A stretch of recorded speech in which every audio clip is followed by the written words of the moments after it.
What's going on, guys? Let me know if you can hear me. How's everybody doing tonight? I hope you're doing well.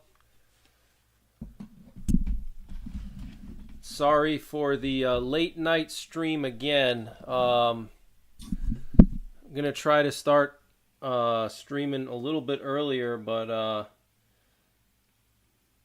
it's good to see everybody, and better late than never, right?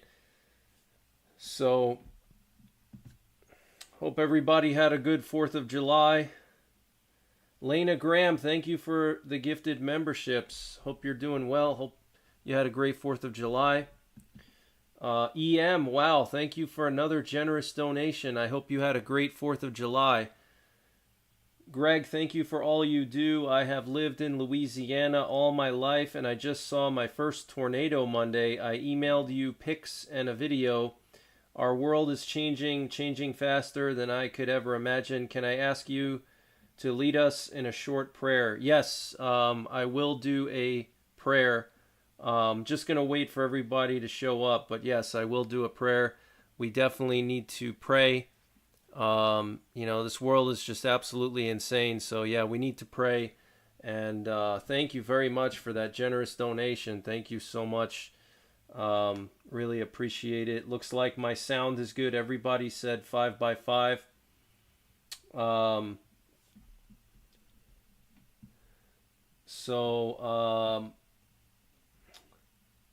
going to quickly lead us in a short prayer here, and then we're going to wait a couple minutes for everybody to show up. So bow your heads.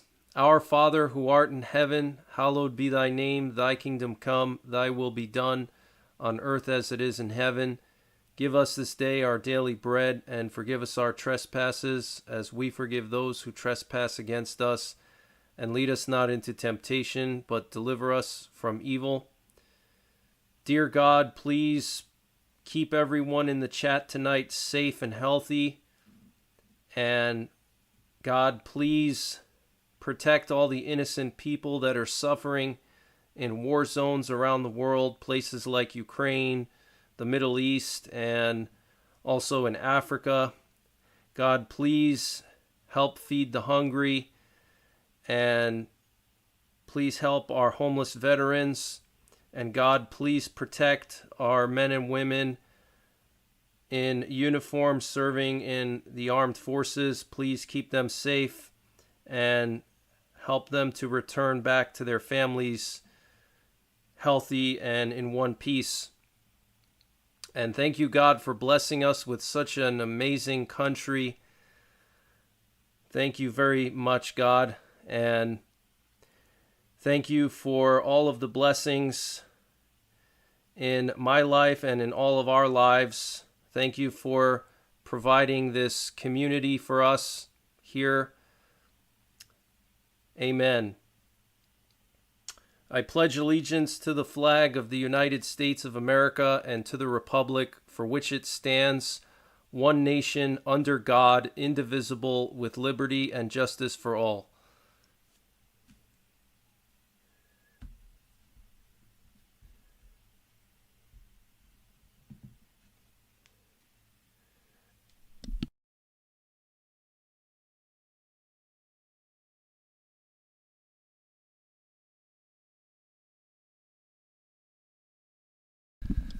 So I'm just going to give it a little bit more time for everybody to show up here, so everyone gets the notification. But there's been some issues with YouTube the past couple of days. I'm not sure exactly what they are, but people have been saying that they're not getting notified when I post videos. So I'm not sure what's going on with YouTube, but there have been some issues with people not getting notified. Don't rely on the notifications. Periodically just check my channel maybe once at the end of the day. Just check my channel to see if I didn't upload anything or to see if I'm live, but never rely on the YouTube system for notifying, because frequently it gets, bugs and issues. So I just wanted to mention that. And And thank you guys so much for all these generous donations. I really appreciate it. Let me just start going through some of them here as we wait for everybody to show up. Iconic Meerkat, thank you for the gifted memberships. Hope you had a great 4th of July. Good to see you. And Manny C, thank you for the gifted memberships. Good to see you tonight. It's always good to have you in here. Thank you very much. Hope you had a good Independence Day. Tammy, thanks for the donation. Howdy, Greg. Our 911 has gone out 2 times in the last 2 days here in South Dakota. You know what's interesting? I have a friend who lives in Nebraska, and he said that he was having issues with 911 in Nebraska. So very interesting. I don't know what that's all about. So I'll have to do some more research on that tomorrow and figure out why that's happening. But it's very unusual. To say the least. I mean, it's good that it's going out now and not in the middle of winter. You know. Yo, Daddy4, thank you for the donation. Hey, Greg, replied to your email with multiple updates and important info about the ammunition situation here at the home front. Oh, thanks, bro. And thanks for the donation. Yeah, I'll check it out. I did see some of your responses. Thank you very much. I'll definitely check up on that.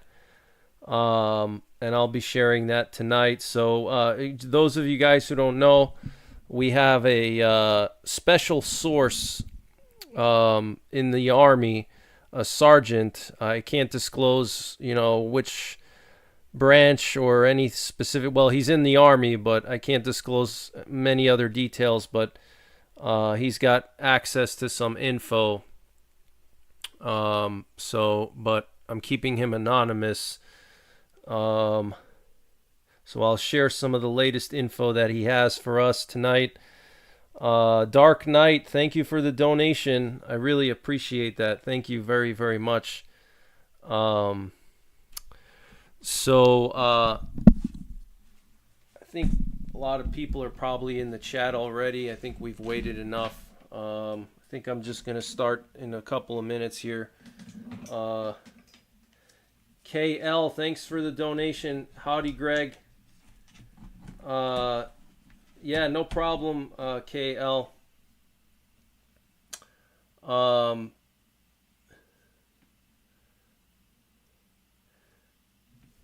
Yeah, I'll have to check into that with the moderator situation. I'll have to check into that. Thanks for the donation. I appreciate it. I'll keep you updated on that.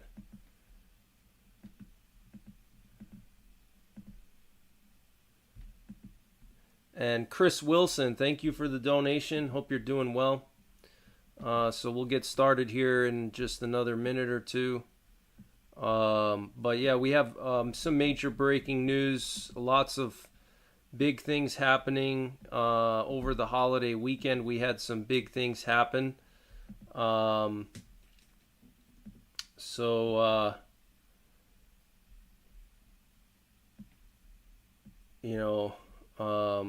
I'm going to update you guys on that.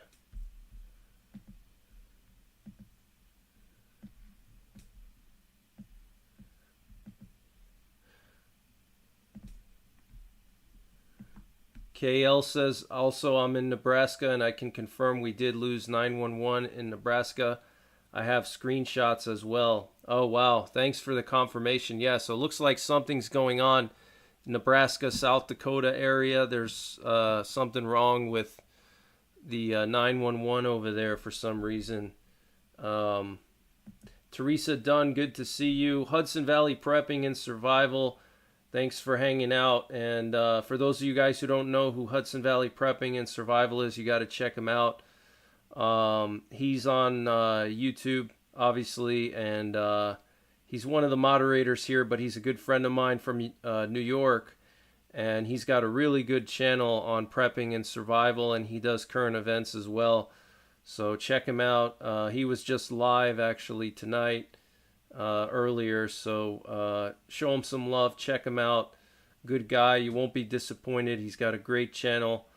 Very down-to-earth guy. And he's been a good friend of mine for many years now already. Can't believe how fast time flies. What's going on, Joe Romanino? Good to see you. Teresa Dunn. Samuel Turner says, get breakfast on me, stay on point with your mission, and just ignore the occasional mindless critics. Yeah. I mean, there's always going to be critics, anytime, you're dealing with the general public, you're always going to have critics. It's just a part of the game, unfortunately, It's always going to be people out there that think they know better and think that you should do things differently and stuff like that. So yeah, it's unavoidable with this line of work, I guess you could say.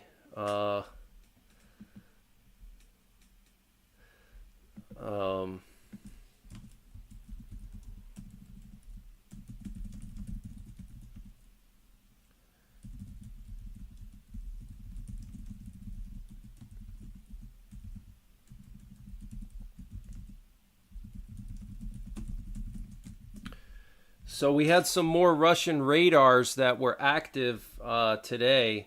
More Russian nuclear war radars were turned on today.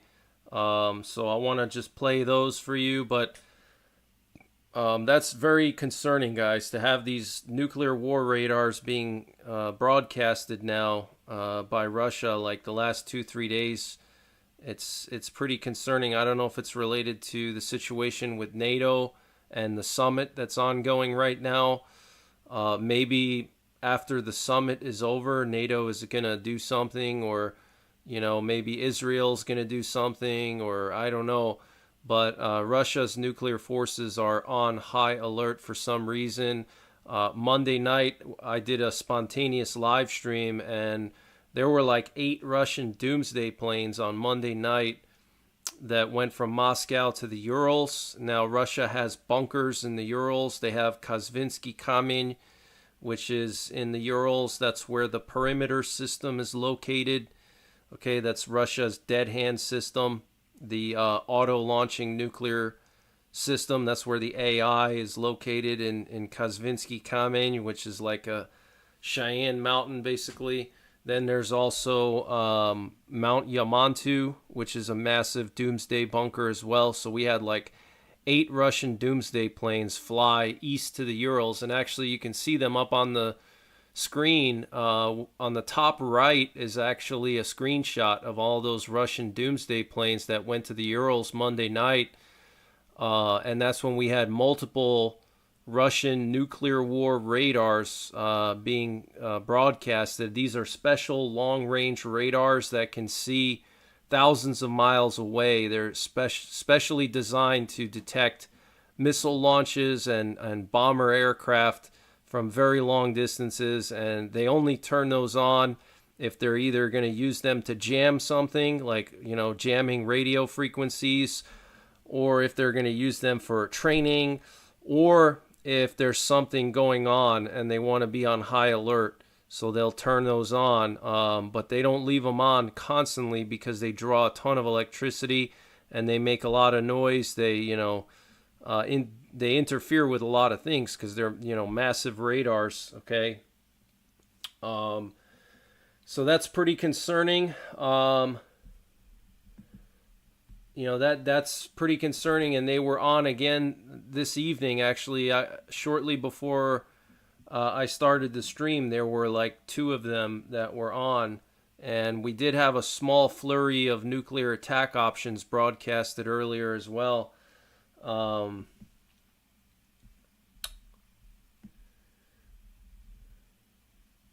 Rosemary Fabian, thank you for that generous donation. Wow, that's very nice of you. Jesus is the way, the truth, and the light. No one gets to the Father but through him. Jesus is Lord, King of Kings. Talk to him personally. I totally agree. Yeah, you have to have a relationship with Jesus Christ. It's the most important prep you can have. can't be the only one. Thank you for the donation. May God keep you, Greg, and continue to allow you to be a light in the world. Thank you. I appreciate that. I try. Thank you. Frank Ash, thank you for the donation. Appreciate how you're always covering the news no one else stares to. I'm not sure what you meant there, but I think I know. Thank you so much for that donation. Really appreciate it. And thanks to everybody for donating. So what I want to do is just kind of quickly summarize some of the major headlines from the last couple of days. I want to just go over some things here. Let me just turn on the nuclear war frequency so we can listen in the background if there's any EAMs or something going on. And I'll play for you guys those Russian radars.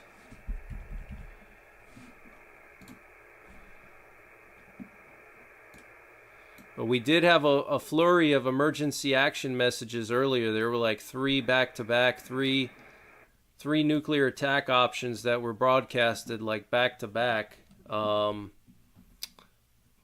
it does appear that the Russian radars are off for now. I don't see them anywhere. Let me see here.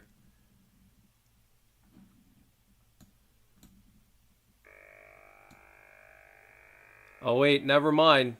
I think they're on right now. We got one that's on right now. Yep. Let me turn it on so you guys can hear.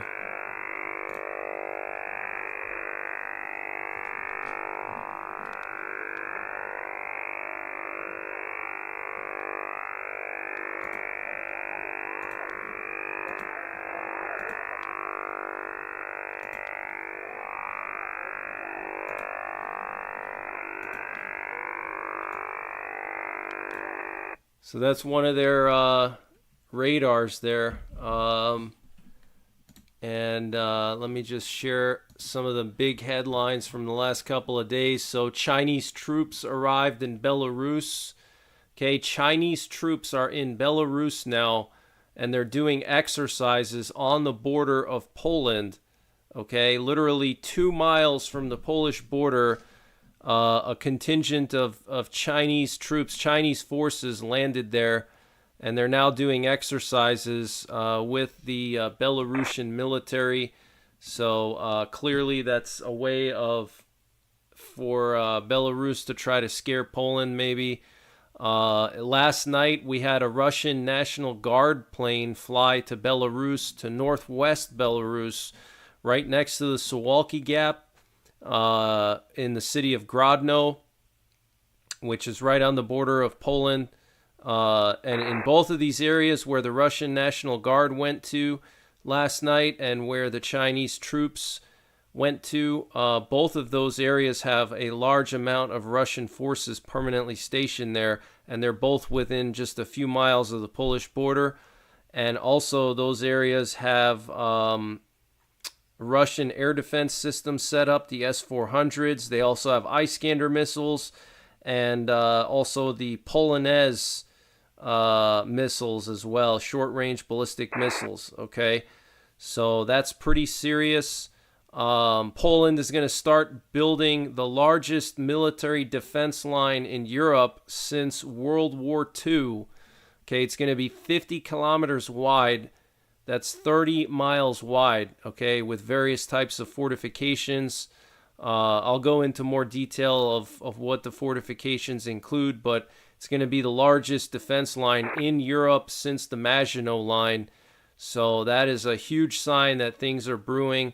The Polish defense minister said today that Poland would not shoot down Russian missiles over Ukraine after the Prime Minister Donald Tusk signed an agreement with the Ukrainian president a few days ago, which included a provision for creating a mechanism to shoot down Russian missiles and drones over Ukrainian airspace by Polish fighter jets. Okay, specifically if the Russian missiles and drones were heading towards Poland, then Poland would shoot them down over Ukraine. Now the Polish defense minister is saying that they're not going to do that, and that would be a NATO decision to do that. But it's very interesting because the Polish prime minister signed an agreement on this. So my opinion is that the Polish government doesn't want Russia to know, and maybe Poland didn't intend for that to get leaked out. I forget who exactly leaked that information out. I don't think it was Poland. Poland did not actually say, yeah, we're going to shoot down Russian missiles over Ukraine. Poland did not say that. The Polish prime minister didn't say that.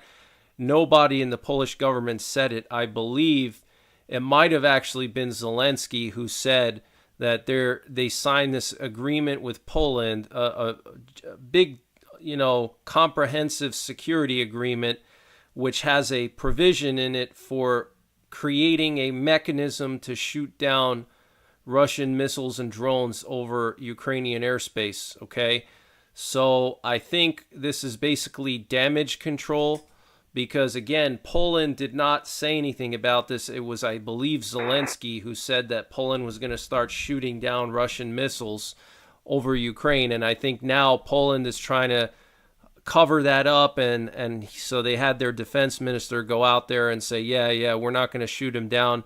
But I personally don't believe it. I think this is the beginning stages of, I think Poland's going to start shooting them down, because already I think it was probably 3 or 4 Russian cruise missiles have already went into Poland. The first time it was an accident. It hit like a farmer just like a mile over the Ukrainian border, and then they said it was a Ukrainian air defense missile. Then there was another cruise missile that landed in northwest Poland. It had a concrete warhead on it, but it flew all the way from Belarus, and it landed in northwest Poland just a few miles from the Powice air base, which is the most advanced air base in Poland. That's a Nato air base, an American air base. That's where F-22s were stationed last year, and B-2 bombers landed there before. So that was another incident, and then there were 2 other incidences in the last few months where Russian cruise missiles flew into Poland for a few miles and then turned around and left. And so I think Poland has, they're already past 3 strikes. That's the 4th strike. Okay, so 4 strikes and you're out. I think that's the Polish mentality with all this. I mean, they've let so many of these missiles go in, and they're at the point now where they have to start shooting them down, because it's just a risk, to Poland to let these missiles get so close to Poland, So there's pressure. Actually, Polish people are pissed off that the government didn't shoot them down the last 2 times when they actually flew into Poland. One of them was in Poland for like 20 minutes, I don't know how many miles it went into Poland, but it went in like 30 miles or something crazy like that. And so the Polish people are pissed off at the government, And yes, Israel could strike Lebanon any day now. That's right. They could strike any day. Lee Billy, wow, thank you for the generous donation. I really appreciate that, bro. Wow. Glad you're doing good. Glad you're, healthy. And thank you so much for that generous donation. I really appreciate it. You're just like one of the top donors here on this channel. I really appreciate that. Thank you so much. Husker, thank you for gifting those 10 memberships. Thank you very much. But thank you so much, Lee Billy. You're such a nice person. Thank you very much. Wow. I know people work hard for their money, so do I. So when somebody gives me that much, it's just, it's really, it really makes me feel good. Thank you so much. So, want to just show you guys what we have going on right now over the U.S. We had as many as 5 nuclear war command and control planes in the air this evening. Right now we have one out here in the Atlantic somewhere. It actually disappeared from the flight tracker, but it's out here somewhere near New Jersey. Let me just make this bigger for you. Um,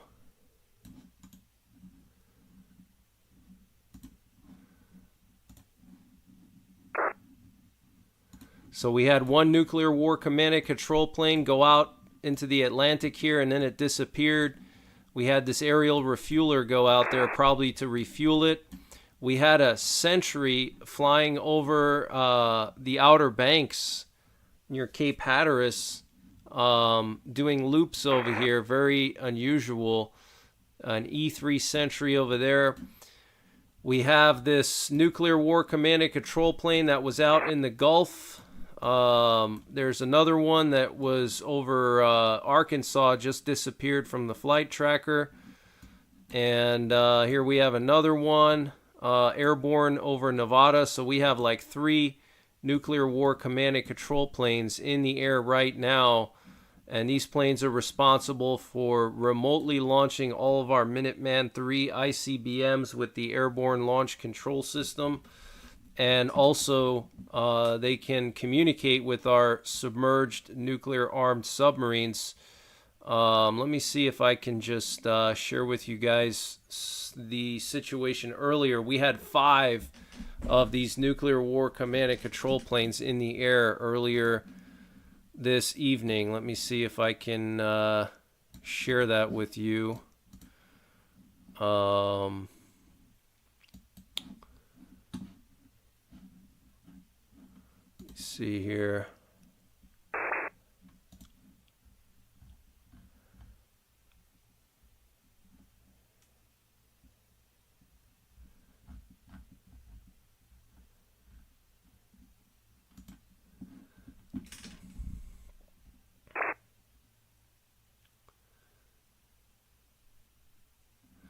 So what's interesting is that Russian sources are saying that Poland is going to set up a no-fly zone over western Ukraine, up to 160 kilometers from the Polish border. They're going to set up this no-fly zone.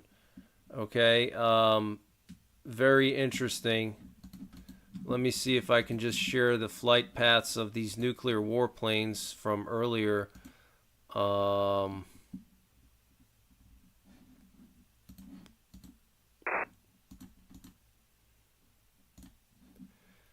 So this was earlier.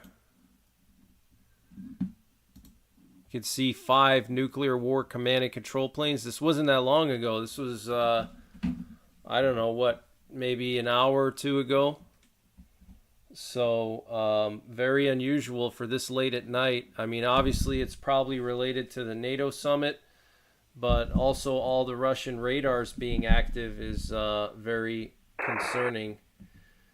So something's brewing, something's going on.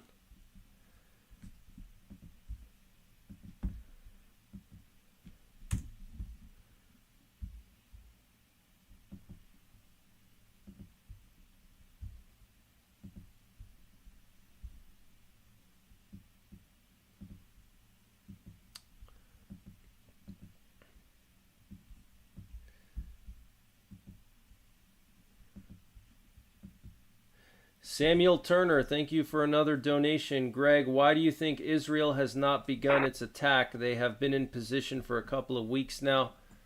It's hard to say. It's hard to say. They could be waiting for maybe more missiles or weapons from the U.S. because the U.S. hasn't delivered those 2,000-pound bombs that they were supposed to deliver. So it could potentially be related to that. Maybe they're waiting to get them from the U.S. Maybe the Biden administration is pressuring them. I mean, it's really hard to say. It's hard to say why, but I do believe it's coming. It's not a matter of if, it's a matter of when. So it's definitely coming. So just make sure you're prepared for that. And do me a favor, guys, share this out on your social media if you can. For some reason, the last couple of days, my views have gone down a little bit, which is weird because I haven't really changed anything on the channel. I'm doing the same type of videos I always do, so something's going on with YouTube. A lot of people are saying they're not getting notified, and some other people have been telling me that their views have dropped, so something's going on. I don't know what it is, but yeah, help me out and just share me out so people know that I'm live. So let me just continue with some more headlines, some of the more big headlines here from the last couple of days. Let me see. So we covered Chinese troops. Poland's going to be shooting down missiles in Ukraine. Let me see here. We actually have this picture here. Let's see. So there were a massive amount of Chinese warplanes and warships around Taiwan the last couple of days. And actually today there were like 66 Chinese warplanes that flew around Taiwan. Yesterday it was like over 30, I think 36. And then Monday was like 30 or 33. So since Monday, in the last 3 days, 120 Chinese warplanes going to Taiwan and flying around Taiwan, which is just absolutely insane. So what's concerning too is that there were some bombers and fighter jets and radar planes among these warplanes that China was sending to Taiwan. They sent H-6 bombers, J-16 fighter jets, and Chinese radar planes. Basically everything you'd need for a full-scale attack. Okay, everything you'd need for a full-scale attack. So, but like over 60 today, which has to be some kind of a record. I know that it's definitely either a record or close to it. Something's brewing, guys. I think China is on the verge of doing something. I think the most this year that they've sent to Taiwan was like 70 warplanes, or something like that. But it's close to a record for this year so far. And just the last 3 days, like I said, 120 or more warplanes going to Taiwan. Bombers, fighter jets, circling the island. I mean, that's just crazy, guys. 120 sorties, okay?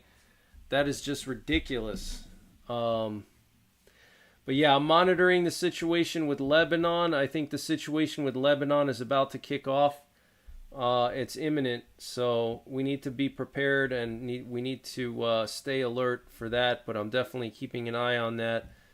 BS Homestead, thanks for the donation. Just to let you know, Florida DOH had a cyber attack. We have to go back to handwriting birth and death certificates. We are still waiting for how much the attacker got away with. Wow, so some kind of big cyber attack at the Florida Department of Health. That's insane.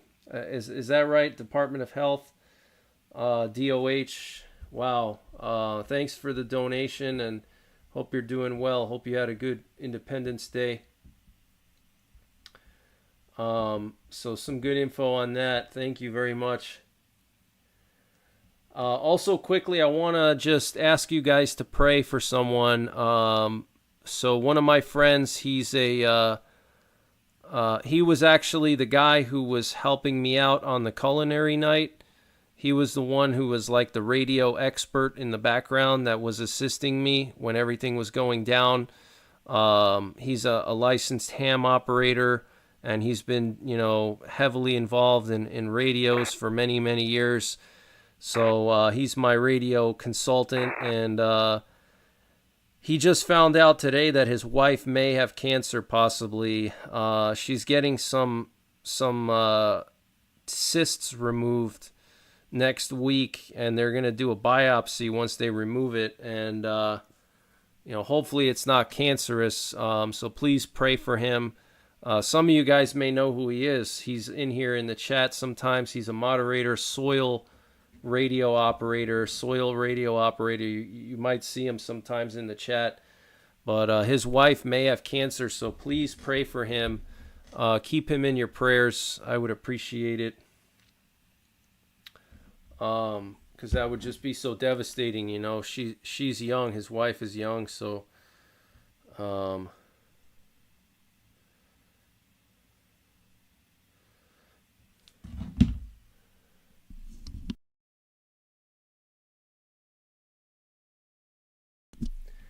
Kim Cape says I've seen him a few times in here. So massive amount of Chinese warplanes and warships around Taiwan, like probably a record amount. Hurricane Beryl caused over 3 million people to lose their power, and it set like half a dozen records, including the earliest forming Category 5 hurricane. So we are basically in a record-setting hurricane season so far. And as time goes on, I think we're going to see more of these freak storms. I think we're going to have an absolutely crazy hurricane season this year. So if you live along the East Coast or in the Gulf Coast, you need to really make sure you have a good hurricane survival plan.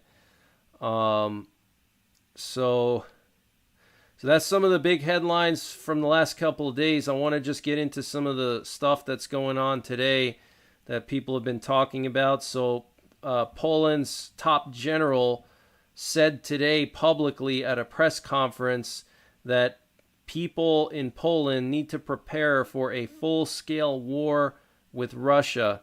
Okay, this is General Wiesław Kukuła.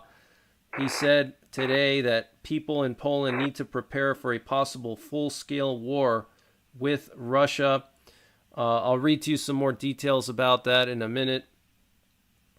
The U.S. is going to be deploying Tomahawk missiles in Germany. Canada is going to acquire 12 submarines. Okay, 12 submarines, guys. That's a lot of submarines. And tonight, the mayor of Moscow in Russia confirmed that there was a Ukrainian drone that flew into Moscow tonight. And a military source told Reuters a few days ago that NATO will need as many as 500,000 troops to implement its new plans to defend against a possible attack from Russia. He said that they would need between 35 and 50 new brigades.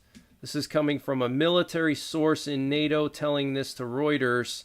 The source asked not to be named and declined to elaborate on specific plans which are confidential, but one brigade consists of 3,000 to 7,000 soldiers, so creating an additional 35 to 50 brigades. I mean, you're talking, 300 plus thousand troops, okay? So NATO is preparing for this big war with Russia, guys, okay? At the NATO summit in the U.S., Biden announced that Ukraine will receive another 5 air defense systems. 4 Patriot missile systems will come from the U.S., Germany, Romania, and the Netherlands, and other countries. And Italy is going to be sending a SAMP-T battery. And NATO Secretary General Jens Stoltenberg had some interesting things to say. He said, "We have agreed on further steps to bring Ukraine closer to NATO. We will support it on its irreversible path to the alliance."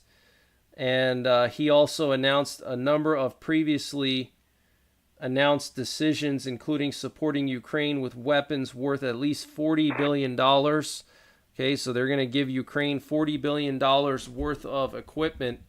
That is huge, guys. Stoltenberg also said that the air defense base in northern Poland is now operational. This is in Redzikowo. That's in northwest Poland on the Baltic Sea. There's an Aegis Ashore missile defense system there. So that missile defense system can intercept even ICBMs. And so it's operational. There's one in northern Poland and there's one in Romania. The one in Romania has been active for quite a while now. The base in Redzikovo in northern Poland, which is part of NATO's anti-missile shield, is ready to begin its mission, Stoltenberg announced. This is an important step for transatlantic security and NATO's ability to defend against the growing threat from ballistic missiles, the NATO chief said. So, very interesting. And let's see what else here.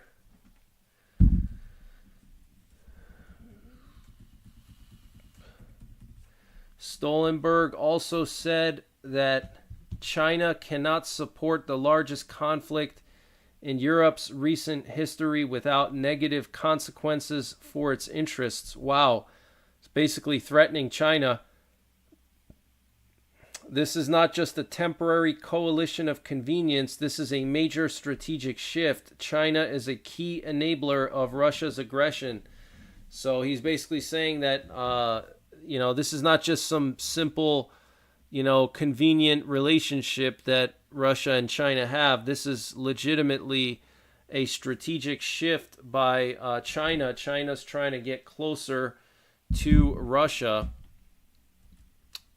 And according to an analysis by the Financial Times, Russia has increased their production of KH-101 cruise missiles by 8 times since the start of the war. And Russian partisans, anti-Putin partisans, set fire to a courthouse in Sochi. Sochi is where Putin has his $200 million mansion. The partisans call themselves the Kuban movement. So very interesting. And Trump extends lead over Biden to 46 to 43% in a national matchup, according to polling by Emerson College. So Emerson College is reporting now that Trump is leading Biden by 3% nationwide. The House Oversight Committee has subpoenaed Joe Biden's aides and will be forcing them to testify on his cognitive state. And NBC News is reporting that Biden's campaign has already suffered a major slowdown in donations, and officials are bracing for a seismic fundraising hit. And Peter Welch becomes the first Democrat in the Senate to call on Biden to step down from the race. And the Biden administration will soon transfer 200-kilogram bombs to Israel. The bombs are in the process of being shipped and are expected to arrive in Israel in the coming weeks, according to a U.S. source. Okay, so the Biden administration is finally starting to release those bombs to Israel. There were some unusual airstrikes in Gaza tonight, massive airstrikes in Gaza City.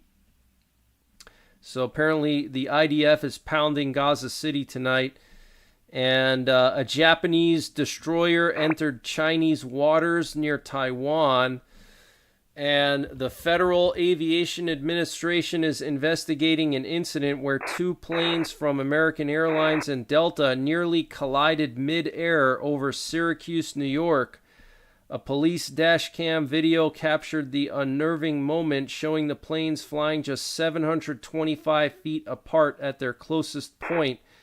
The incident occurred at around 11:50 a.m. Eastern Time on Monday due to a traffic control error that cleared one plane to depart from Syracuse Hancock International Airport, while the other was cleared to land on the same runway. Experts say that based on preliminary evidence, the flights were not actually on a collision course, but were still flying in dangerously close proximity. Delta had 76 passengers on board and American had 75. Fortunately, no one was hurt in the ordeal, but the close call has raised concerns about air traffic control procedures and safety measures. The FAA's investigation aims to determine how such an error occurred and to prevent similar incidents in the future. So that's just absolutely crazy, guys. A near mid-air collision in Syracuse, New York. Absolutely crazy. Let me just continue on with some more stuff here. Oh, so we had this U.S. Ohio class sub that got resupplied somewhere in the Pacific. Okay, let me make this larger. This is a U.S. Ohio class submarine, nuclear armed submarine. Got resupplied in the Pacific somewhere. So definitely a show of force to China. There was another one that made itself known in the North Sea area near Scotland like 2 weeks ago. Actually, they did an exercise where a nuclear war command and control plane from the U.S. Actually flew very low, close to one of them. Here's another shot. It must have been close to Japan because you can see the mountains in the back. We also have this video footage coming from the Mexican border here in the U.S. And what you're looking at are people with camouflage and, military backpacks and canteens crossing the border somewhere near Arizona. Okay, so these could potentially be some sleeper agents, maybe Cubans or something. I don't know. But this is absolutely insane, guys. I mean, who knows what kind of people are crossing that border every day? They could be sleeper agents that want to destroy us. Absolutely insane.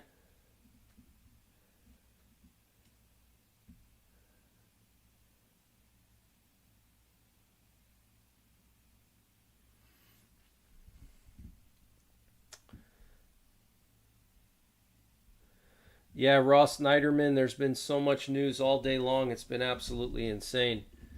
Mark Butler says, vote Greg for president. He will tell us the truth about aliens. Yes, I would definitely do that. Unless they try to take me out or something. Let me see here. I want to just read to you a little bit more about some of these headlines here. I want to read to you about the Tomahawk missiles in Germany, because this is huge, guys. I mean, we haven't moved long-range missiles to Germany since the Cold War. Okay, this is clearly a sign that we're preparing for something. So this is coming from, I'm not sure the name of this source here, but I'm going to read this to you. The United States will station Tomahawk cruise missiles in Germany in order to strengthen NATO's military deterrent in Europe, according to a joint statement by the two countries' governments on Wednesday. The statement, issued on the sidelines of a NATO summit in Washington, said episodic deployments of long-range missiles will begin in 2026. Okay, that is huge, guys. Episodic deployments of long-range missiles will begin in 2026. Okay, so this is a joint statement from the U.S. and Germany confirming that they will be deploying Tomahawk missiles in Germany for episodic deployments. Come on, guys. They're just trying to say these types of things to kind of quell the panic, but I mean, we know what that means. Says here, as well as Tomahawks, the cruise missiles include SM-6 and developmental hypersonic weapons, which have longer range than missiles currently stationed in Europe. Exercising these advanced capabilities will demonstrate the U.S. commitment to NATO and its contributions to European integrated deterrence. Wow. So hypersonic missiles, guys. We're going to be deploying hypersonic missiles and Tomahawk missiles to Germany now, supposedly starting in 2026, which I personally don't believe. I think it's probably going to start immediately. I mean, that is just absolutely insane.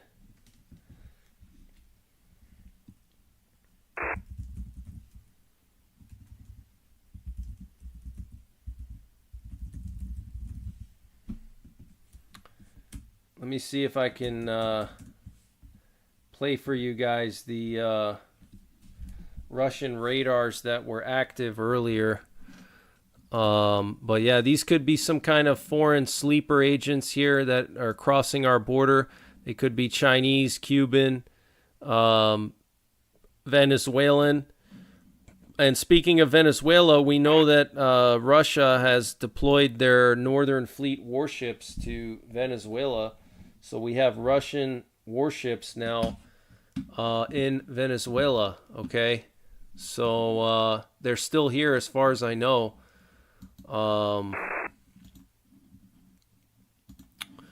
They're still off the coast of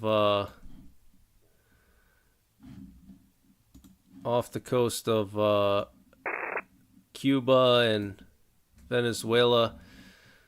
So in case you guys missed it, Russia threatened Israel because Israel's going to be giving Ukraine 8 Patriot missile batteries.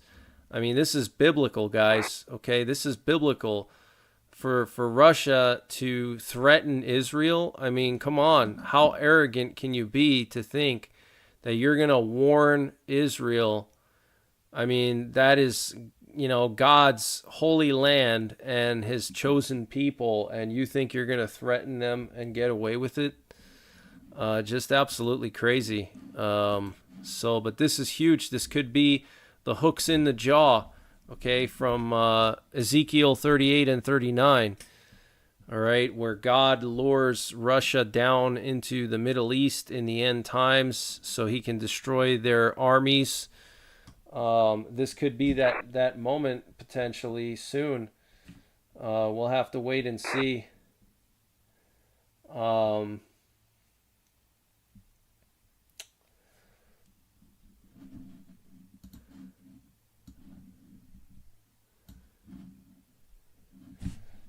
Let me just read to you a little bit about what the Polish general said about Poland needing to prepare for war. Poland needs to prepare its soldiers for all-out conflict, its armed forces chief of staff said on Wednesday as the country boosts the number of troops on its border with Russia and Belarus. Poland's relations with Russia and its ally Belarus have deteriorated sharply since Moscow sent tens of thousands of troops into neighboring Ukraine on February 24th, 2022, starting a war that is still being fought. Today we need to prepare our forces for full-scale conflict, not an asymmetric type conflict, Army Chief of Staff General Wiesław Kukuła told a press conference. This forces us to find a good balance between the border mission and maintaining the intensity of training in the army. Okay, so he's, contrary to what a lot of Western European generals have been saying that, we don't have to worry about an actual war with Russia. That's never going to happen. All we need to focus on are cyber attacks and hybrid attacks. And this Polish general is saying we need to focus on a full-scale conflict and prepare our forces for full-scale conflict. Speaking at the same event, Deputy Defense Minister Paweł Bejda said that as of August, the number of troops guarding Poland's eastern border would be increased to 8,000 from the current 6,000, with an additional rear guard of 9,000 able to step up within 48 hours' notice. Okay, so Poland already has 15,000 troops on its eastern border, and they're going to increase that by 2,000.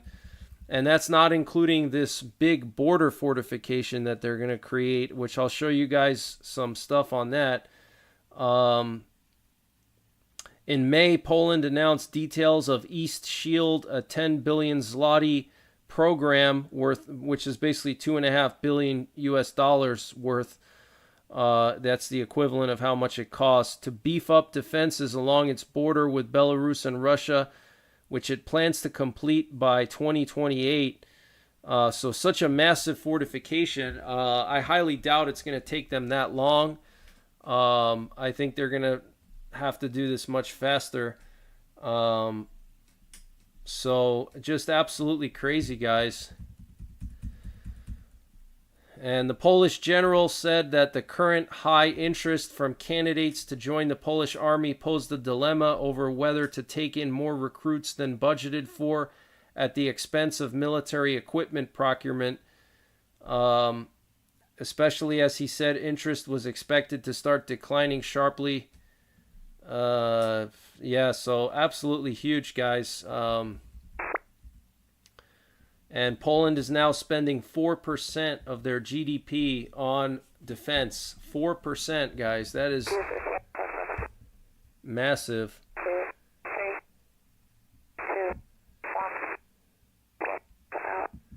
Got a test count there. That was just a test count. Let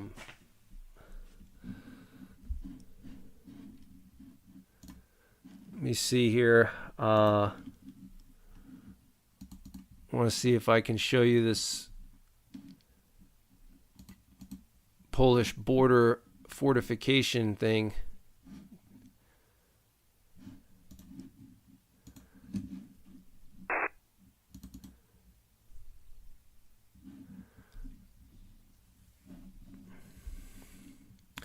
This thing is going to be 50 kilometers, guys. 50 kilometers. Just absolutely monstrous. Okay. It's going to have just a variety of different types of obstacles, trenches, Czech hedgehogs. They're going to mine bridges so that if they need to blow them up, they can do so remotely. If Russia's coming over, they can blow those bridges ahead of time. They're going to set up minefields. They're going to set up bunkers for civilians all the way out to 50 kilometers from the border with Belarus. So they're going to have, proper bunkers for their people in case there's some artillery duels going on over the border. They're also going to pre-position ammunition stocks in the area. So if they need ammunition, they don't have to, worry about bringing it in. It's already going to be there. Just a massive amount of fortifications. I mean, this is just historic, guys. We haven't seen anything like this since World War II, okay?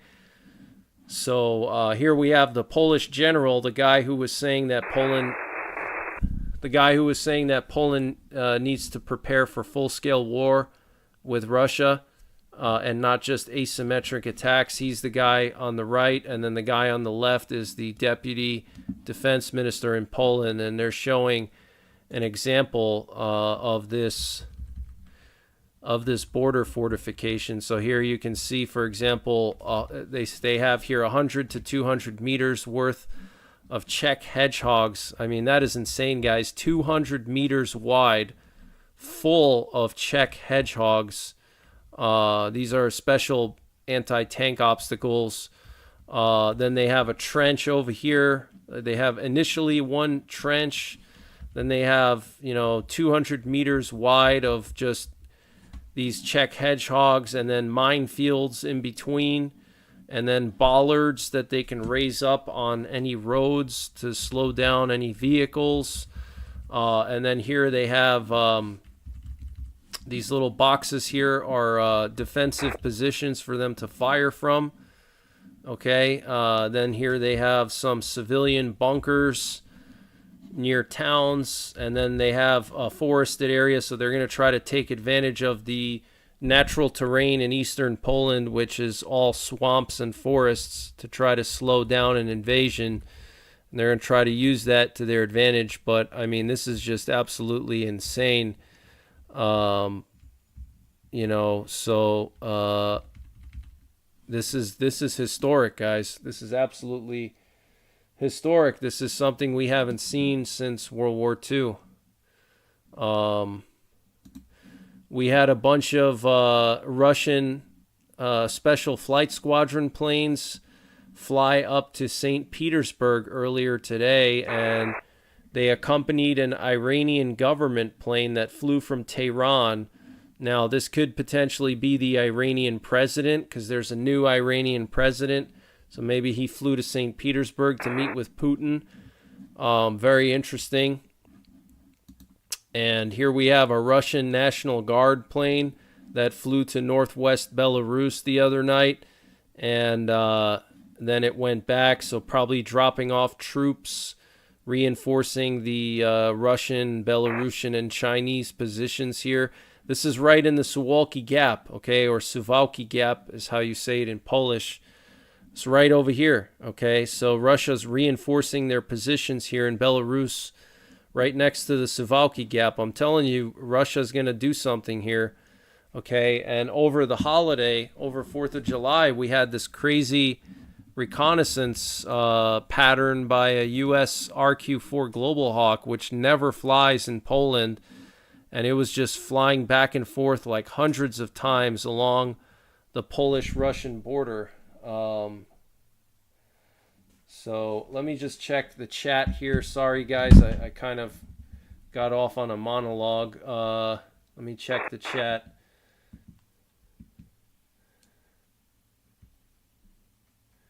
Iconic Meerkat, thank you for the donation. Thanks for your hard work, Greg. Did you get the 3D graphics I made for you? Stay blessed, brother. Yes, I did get those graphics. Thank you very, very much. I really appreciate it. I think they look really cool. Thank you so much for that.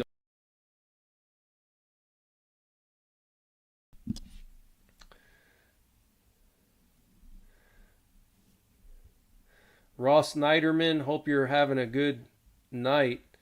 We had some really crazy storms come through the area here today in Pennsylvania, and then also in the Northeast there were a bunch of tornadoes.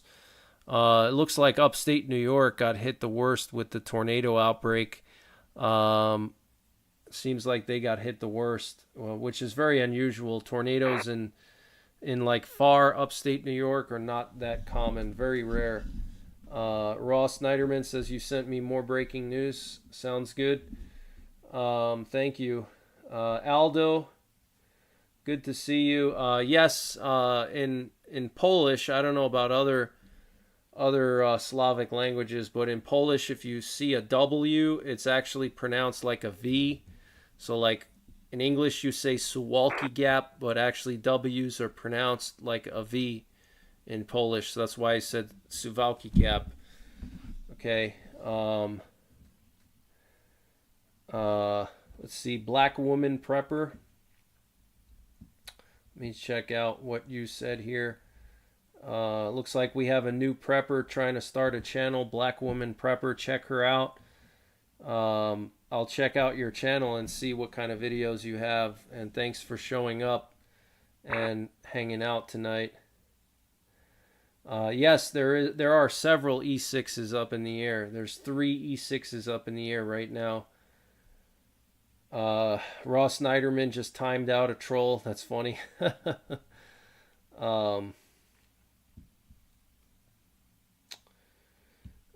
China moved 72 planes and 8 vessels. Yes, we were just talking about it. Last I heard it was 66 planes, but it could have jumped up to 72. That's very possible.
Cuban Spy Station is playing right now. Let me turn that on.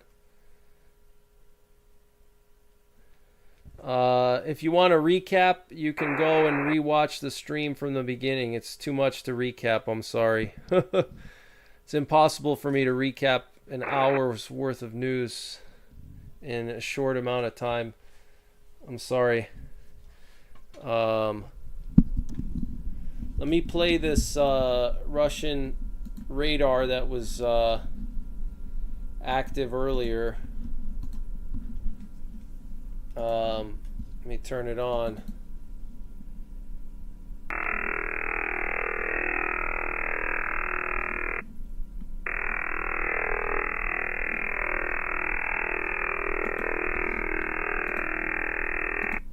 Good night, Christopher. Christopher, or is it Kinkoy? Kinkoy, have a good night. Thanks for showing up, and thanks for all your help with moderating and keeping everything under control. Tiffany Hartman, good to see you. Hope you had a good 4th of July. So here, let me play this radar.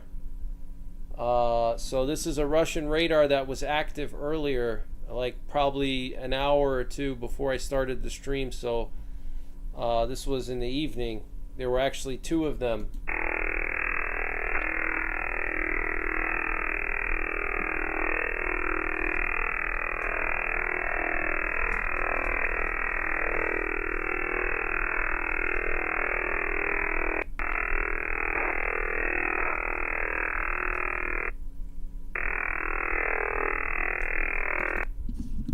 So this was on 11.2 megahertz. The thing with the Russian radars is they don't pop up on the same frequency all the time.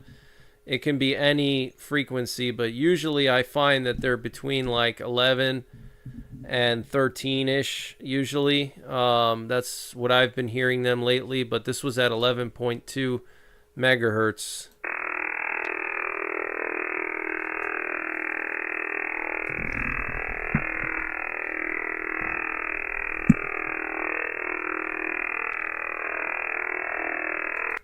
Yeah, very creepy. Good night, Joe. Thanks for tuning in. I appreciate it. NYPrepper, please no caps lock in the chat. I would appreciate it. Thank you.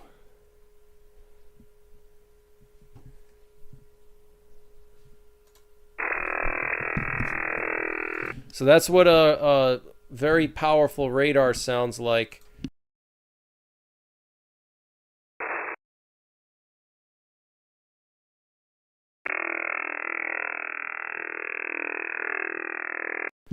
And this is the other radar, so I don't know if it's the same one, but this one was on, and then the other one went on. First this one was on, then that one turned on. This was at around 11. This was like also near 11.2 megahertz. This was actually, I'm sorry, 11.6. 11.6. The other one was 11.2.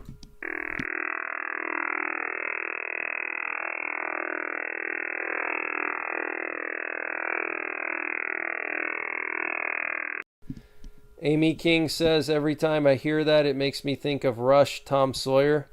Oh, that's a good song.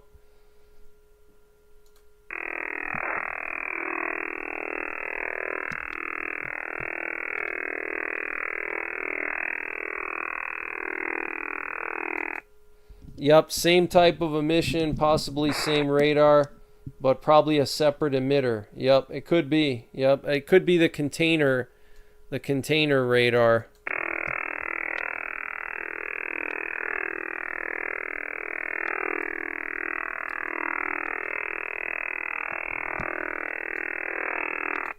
Yes, I do see the MQ-4C near Lebanon. I have it up on the screen, actually. It should be right there. Oh, I guess it's not. Yep, I've been tracking it. Let me see. Where is it now? There it is. Yep, it's looping near Lebanon. So, yeah, another big sign that Israel's about to go to war with Hezbollah. And the other day, I don't know which day this was.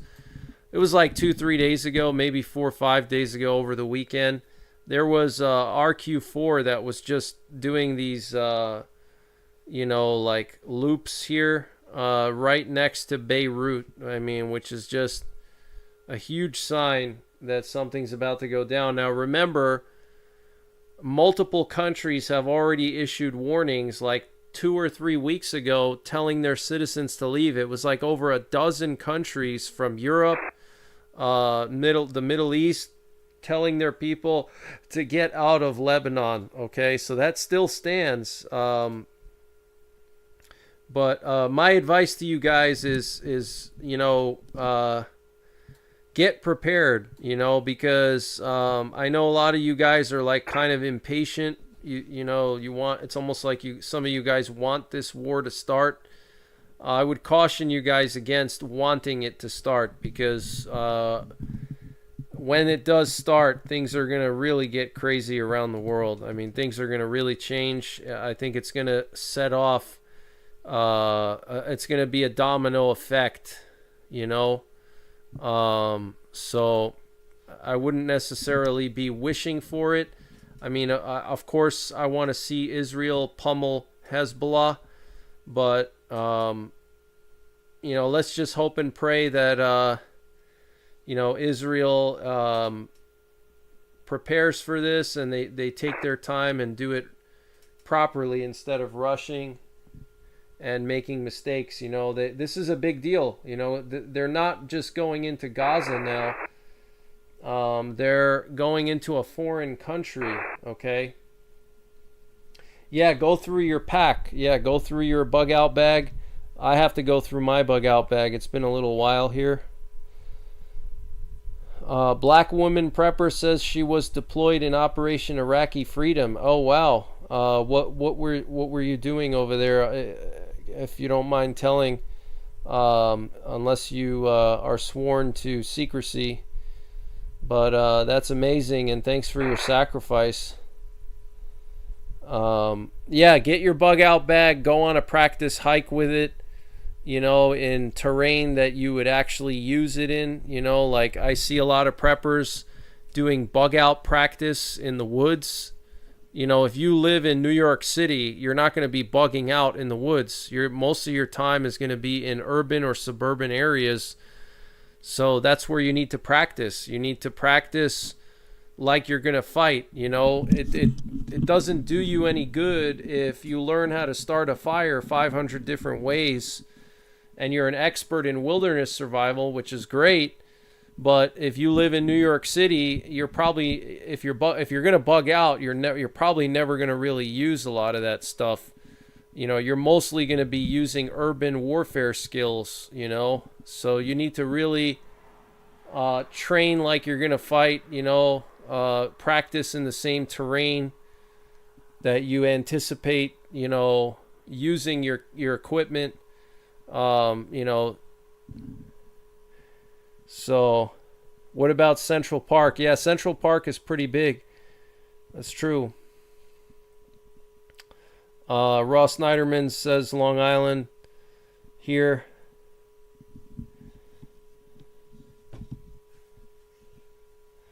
Yeah, if you live in Florida, your best bet is going to be to get a Zodiac. You know what a Zodiac is? It's a rigid inflatable boat. Get you a Zodiac and keep that on standby. And when crap hits the fan, get on that Zodiac, bring some, supplies with you, and just head north to the Panhandle.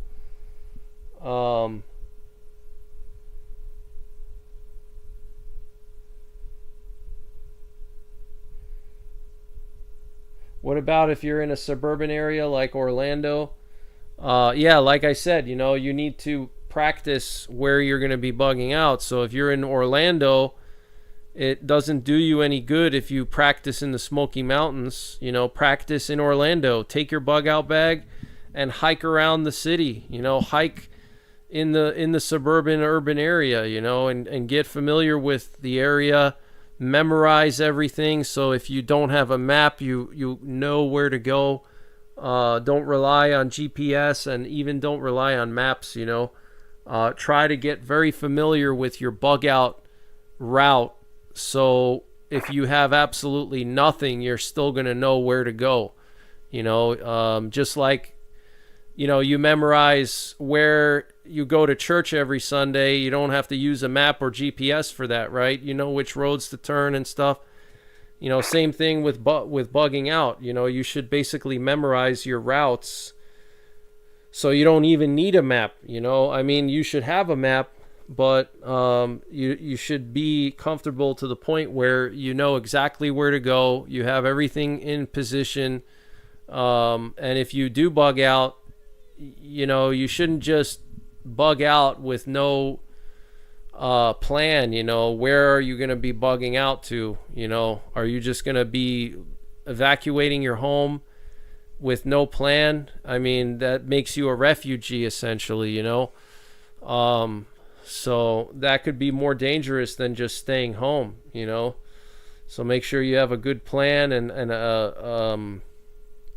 an alternate site that you plan to go to, whether it's a retreat or if you're going to bring a camper and camp out somewhere.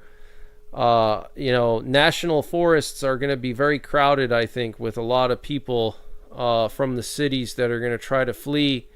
They're going to take their campers, they're going to take their vehicles, and they're going to go out to national forests.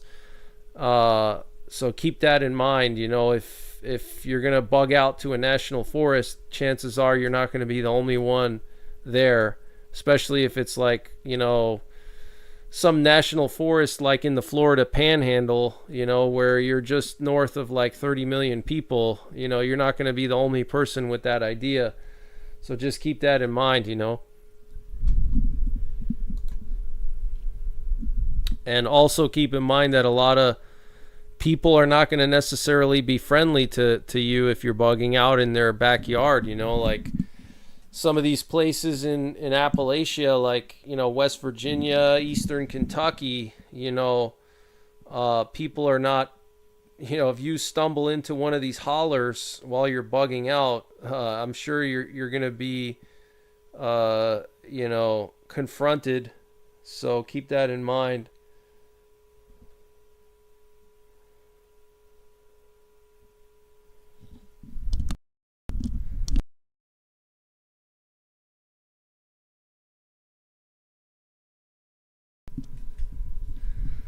Also, the big breaking news is that the new British Prime Minister, Keir Starmer, said that Ukraine can use British missiles to conduct deep strikes. Okay. Let me expand this. Starmer says Ukraine can use British missiles to strike inside Russia. Wow. Absolutely insane.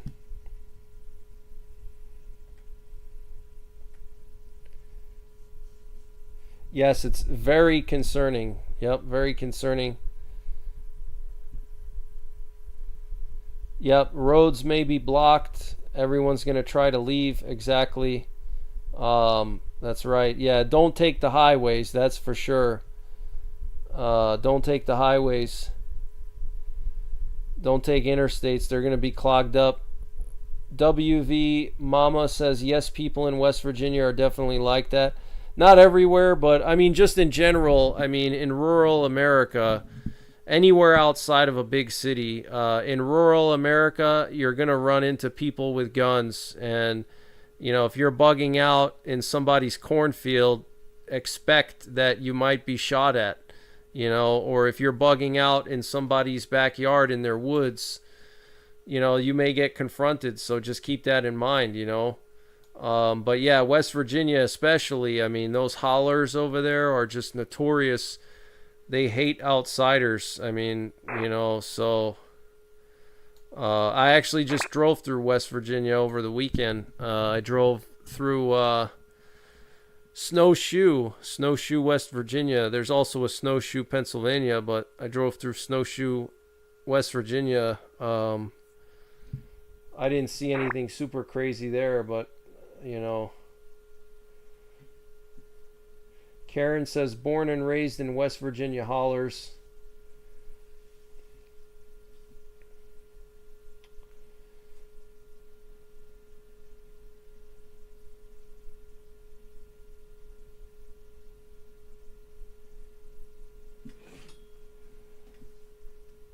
Drones and tannerite. Yeah, tannerite's definitely useful for SHTF, that's for sure.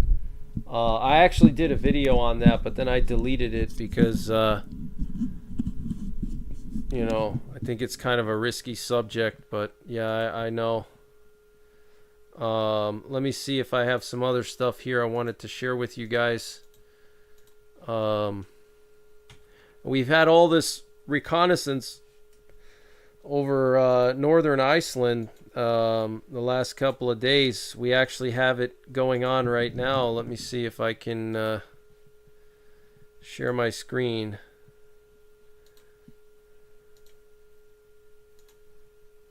We have reconnaissance here going on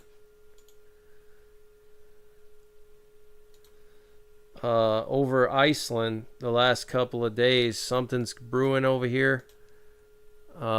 Check this out. We have another NATO AWACS plane heading up to Iceland right now. I mean, they've been maintaining 24-hour surveillance here, 24/7 surveillance, which is very, very strange. Okay, so something's going on in this area. Yeah, get a good compass for sure. My favorite compass, I have a lot of the U.S. military Lensatic compasses. Those are the best, in my opinion. Do I expect the American military armed forces to be directly involved, boots on the ground, in the Ukraine-Russia conflict? Yeah. Let me just answer some other questions, and I'll get into that because that's a big topic to discuss. Yeah, there could be an underwater base there. West Virginia has castle law. If you see purple paint, do not enter. Yeah, we have that here in Pennsylvania too. There's a new law that they just passed, I think 2 years ago or 3 years ago, where purple paint can now be used to mark private property in the Commonwealth of Pennsylvania. I guess it's the same in West Virginia. So if you see purple paint on trees, that's somebody's property line. So you don't want to stumble on that.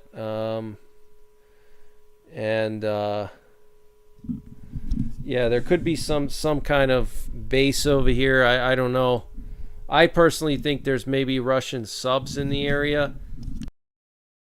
But I mean, to have 24/7 reconnaissance over this area here north of Iceland, very, very strange. So yeah, as far as American troops on the ground in Ukraine, no, I don't think we're gonna have American troops on the ground in Ukraine. Only if I think the only time we would see, you know, conventional American troops, I'm not talking about, you know, Delta Force or Green Berets or Navy SEALs, you know, the Special Operations Command. You know, I don't think we're going to see, you know, infantry and artillery from the U.S. in Ukraine, unless maybe if Russia nuked Ukraine, maybe then we would do it. Or if it looks like Russia's going to take the capital, then we might send troops in to prevent Western Ukraine from being overrun. Or if maybe Belarus goes for Lviv, I think we could see American troops go in, potentially, because it's very close to Poland. And there's a lot of NATO hubs in Lviv. They could go in there to protect Lviv. But no, I don't see American conventional forces going in. But I do believe that there are most likely black ops on the ground right now. And since the beginning of the war, I mean, even like all that combat footage of, you know, Americans fighting in Ukraine, like all the different YouTube channels showing how these American guys are fighting in Ukraine against the Russians. My guess is most of those guys were probably current or former special operations, black ops. You know, I'm sure that, you know, the CIA black ops are very active in Ukraine. I'm sure they have all kinds of stuff going on over there. So yeah, I personally believe we already have current and former Navy SEALs, Green Berets, Delta Force, Rangers, all those guys. They're already over there, and they've been there for years, actually, since 2014.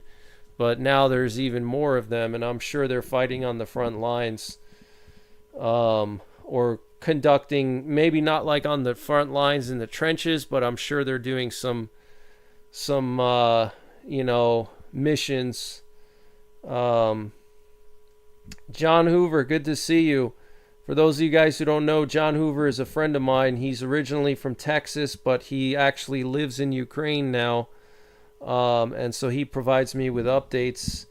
He says, update from here, 14 hours a day without power due to scheduled power outages, high temperatures around 40 degrees Celsius, and a lot of air raid alerts.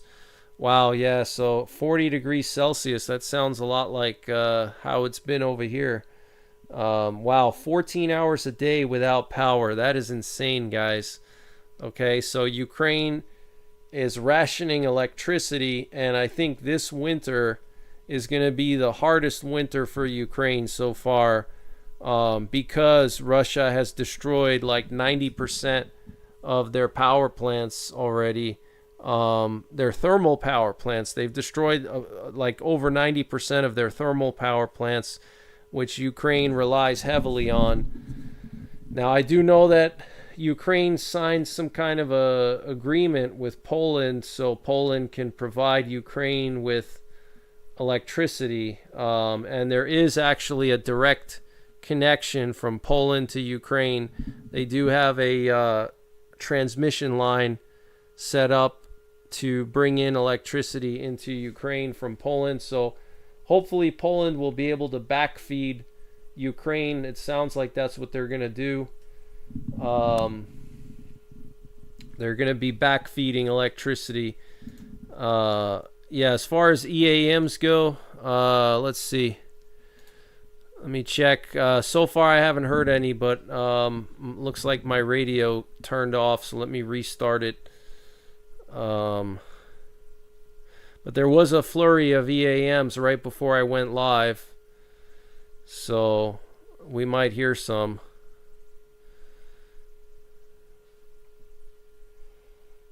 We also had some NATO encrypted traffic last night as well.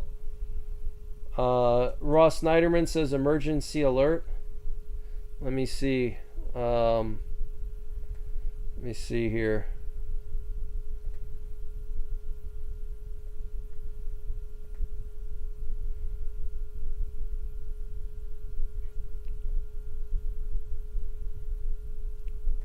We have an emergency alert. Israeli artillery is heavily shelling Hezbollah positions along several miles of the southwestern Lebanese border. Wow. So I don't know if this is the beginning of the campaign, but we have some breaking news, emergency alert.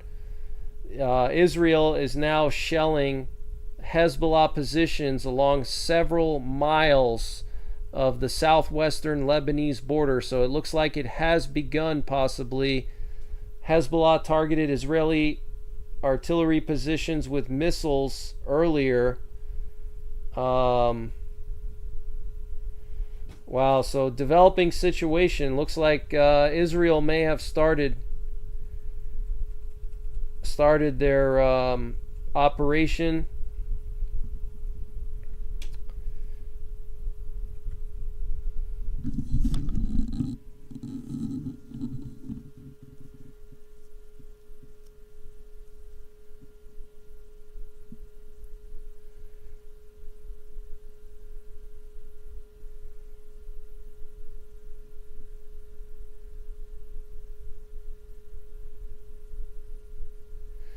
So we have some information that Hezbollah is now attacking Israel. Hezbollah has targeted Israeli artillery positions with missiles in response to an air attack that targeted the town of Jinta in Baalbek in eastern Lebanon. In response to the attack, the fighters bombed the Israeli artillery positions in Al-Zuwara in the Golan Heights. with dozens of Katyusha rockets, Hezbollah said on Wednesday, as reported by Xinhua news agency. The Israeli army on Wednesday targeted 3 villages in the eastern part of southern Lebanon, including Tyre, Harfa, Kafr Kila, and Markaba, with drones and warplanes, and attacked 11 towns and villages with 45 artillery shells. Wow. So it's possible that it may have started already. We'll have to wait and see how it plays out, but maybe that's why we heard all the radars playing. The Russian radars.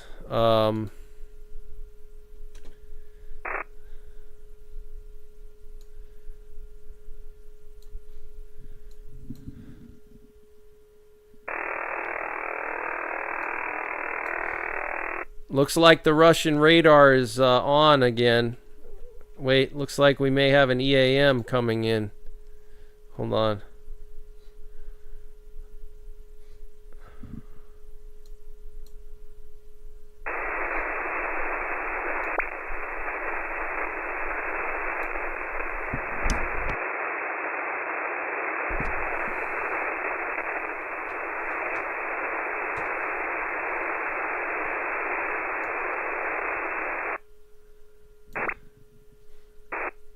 It looks like that Russian radar is still active.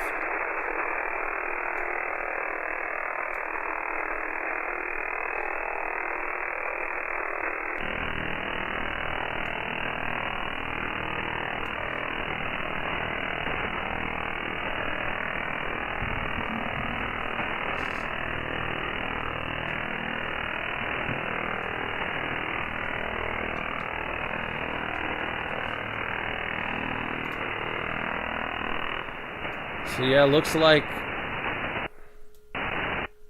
the Russian radar is still active. So I'm gonna monitor this and see if there's any developments here. See if anything develops from this. Ukraine and Luxembourg signed a bilateral security agreement.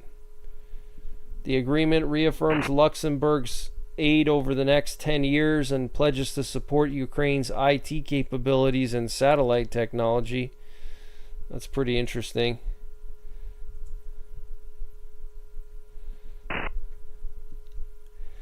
I want to read to you about Canada acquiring 12 submarines. Canada is the country with the largest coastline in the world, and underwater surveillance capability is crucial to our security and sovereignty. As outlined in our defense policy update, Our North, Strong and Free, released in April 2024, our Arctic is now warming at 4 times the global average, make blah blah blah blah blah.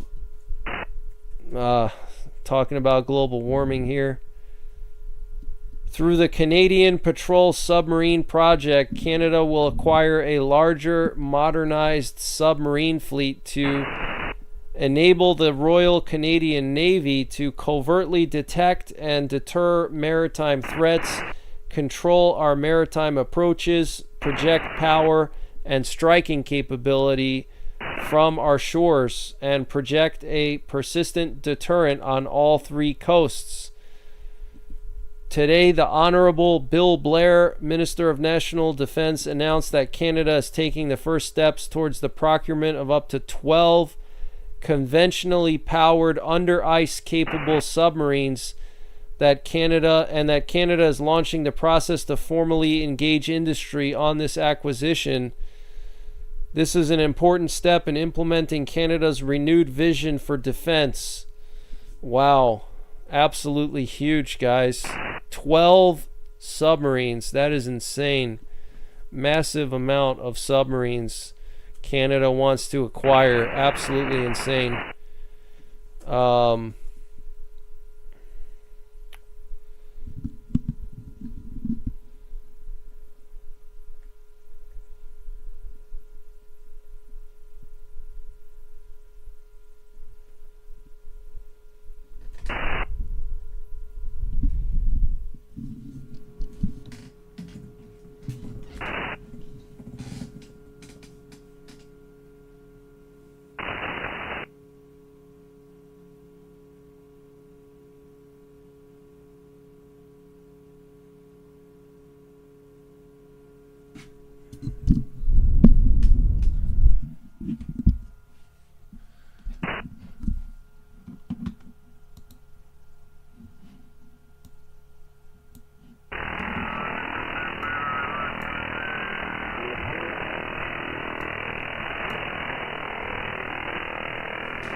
So yeah, the Russian radar is still active.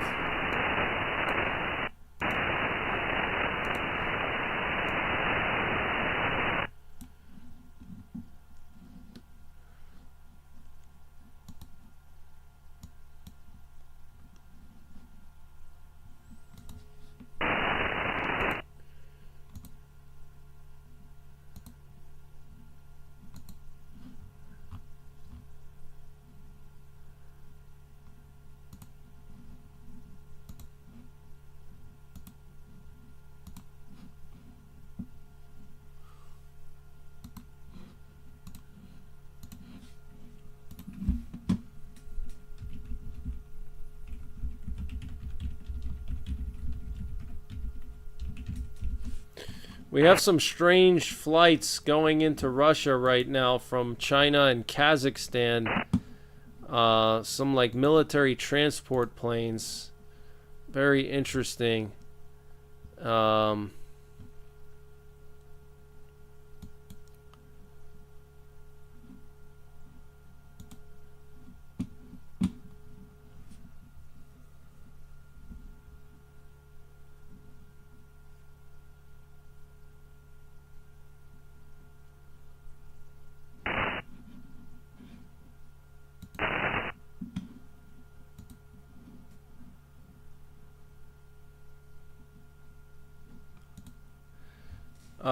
Manny Cruz, thank you again for the donations. I really appreciate it, and thanks to everybody who donated on PayPal.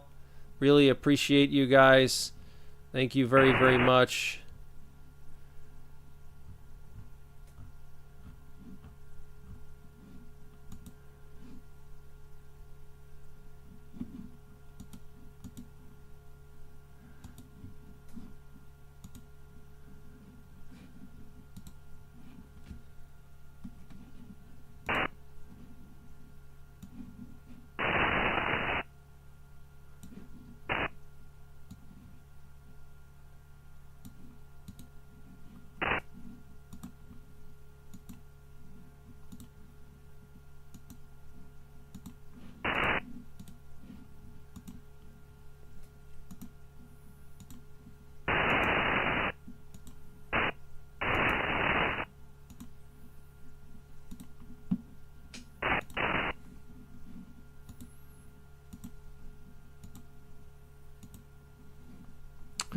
And we do have this RQ-4 or MQ-4C Triton now flying off the coast of Lebanon. So something's going on.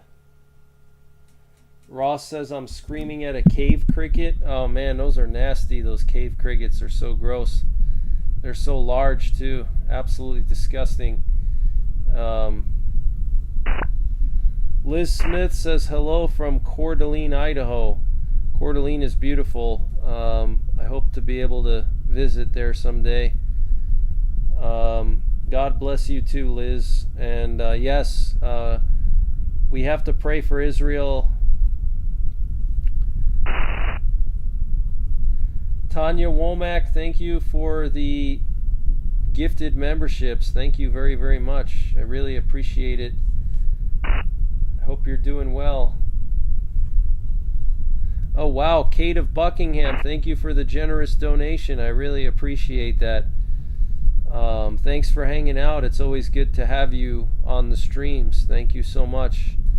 Really appreciate that. That's very nice of you, and hope you had a good 4th of July. Thank you so much. You guys are all just super generous.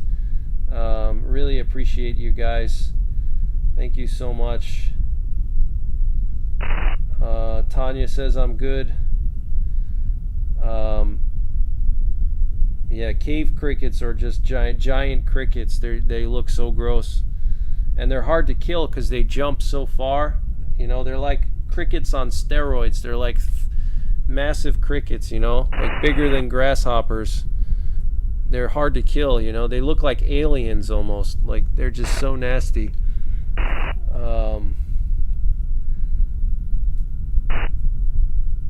I don't think I've ever seen mole crickets before. I just hate crickets in general. Yeah, earwigs too. I hate all crickets. They're just nasty. Nasty little things.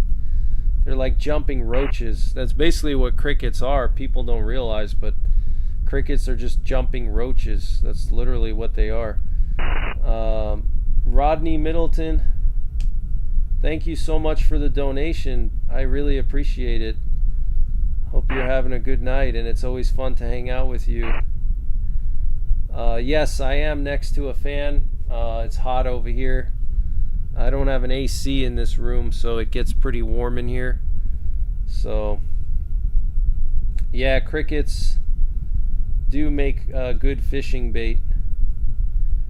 I don't think crickets really sound that beautiful. I don't know. They don't really sound beautiful to me. I don't know. I know some people like them, but I don't really care for the way they sound or how they look or what they do. They can be very destructive too. You know, they can be very destructive if they get into your house. They eat wood and stuff. They actually live in wood, and they can be pretty destructive. They're pests, you know. But yeah, I guess at night, you know, the way the summer sounds, you know, the crickets at night, I get it, you know, but I much actually prefer the way frogs sound at night. When frogs, you know, call each other at night, that's like, for me, the quintessential summertime sound is hearing those frogs at night. Love that sound.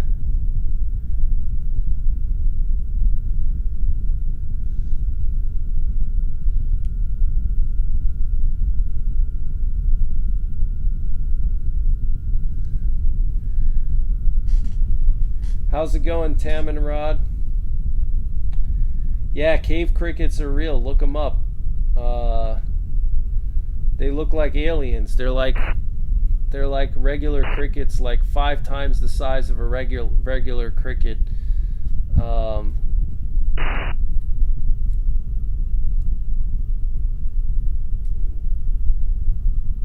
Well, no, I would say a squirrel is not a rat with a furry tail, because squirrels don't eat junk. You know, squirrels, they just eat acorns. You know, rats, they eat everything.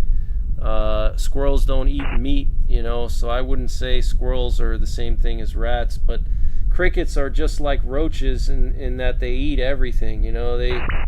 They like everything, you know. Just like roaches, you know, they just eat anything and everything, basically. I mean, they're important because they break everything down. So, you know, they're obviously here for a reason, but I just can't stand them.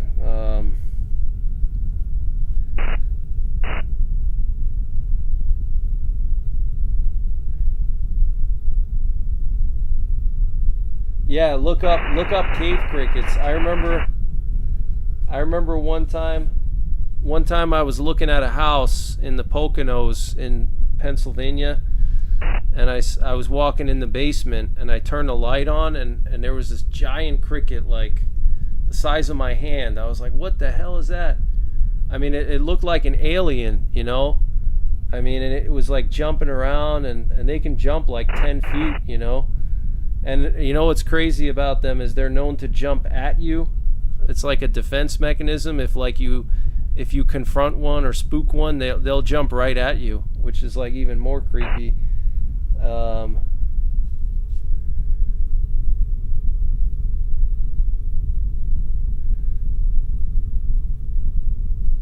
Squirrels are tree rats. That's funny.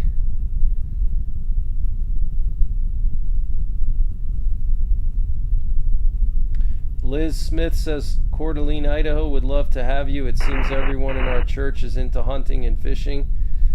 Yeah, I want to go hunting in Idaho. I was supposed to go 2 years ago. I had to cancel, but maybe next year in 2025, I'll go out there for some, I don't know, mule deer, mountain lion or something.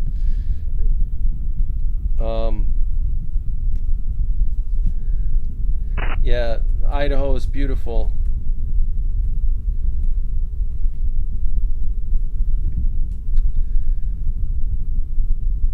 Yeah, spider crickets, yeah. Yeah, I mean, I don't mind crickets if they're, out in the woods, but I've had them get into my house a couple of times, and once they get into your house, they're hard to find. And they multiply too. They can multiply.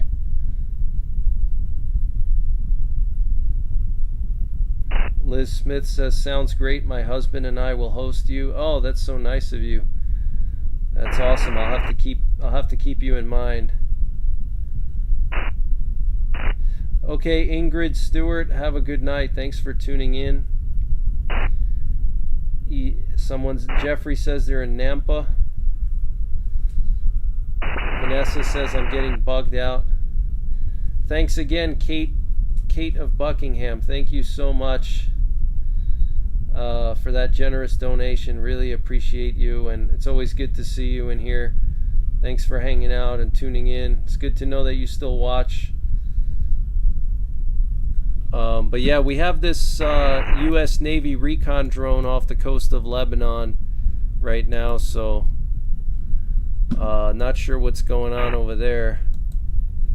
We do have reports that Israel shelled the entire southwestern border with Lebanon, so it's possible that it started already.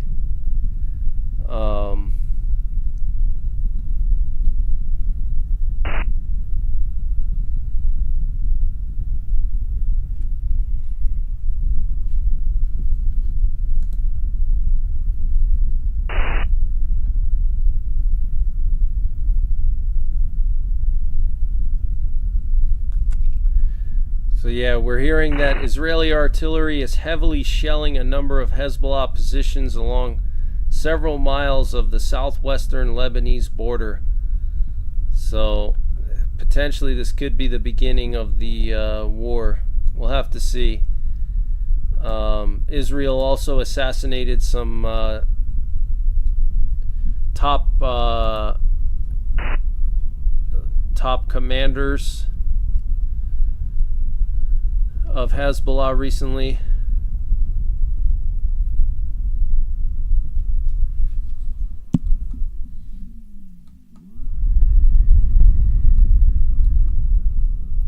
Tanya, thank you. That's very nice of you to say, Tanya. Greg, you're the best. Thank you for everything. No problem. Thanks for hanging out. I appreciate all you guys. Yeah, northern Idaho is just amazing.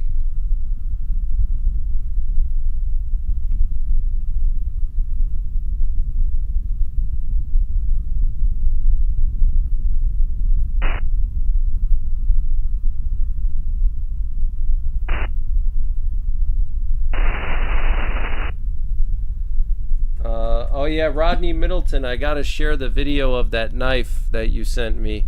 I'm gonna film that. I was away the last couple of days. I went to Tennessee, so I was out of town for a couple of days, and so I haven't even had it. And then I just got back, and now I'm gonna be busy this weekend, and so hopefully next week I'll have some time to catch up on things. Paleo Greenbird, thank you for the donation. Someone had mentioned bugging out to New Hampshire or Maine. If so, I would bring your manners. We're a strange breed. They'll flip you off for driving too slow, then pull over to help you change your flat tire. Tough but kind.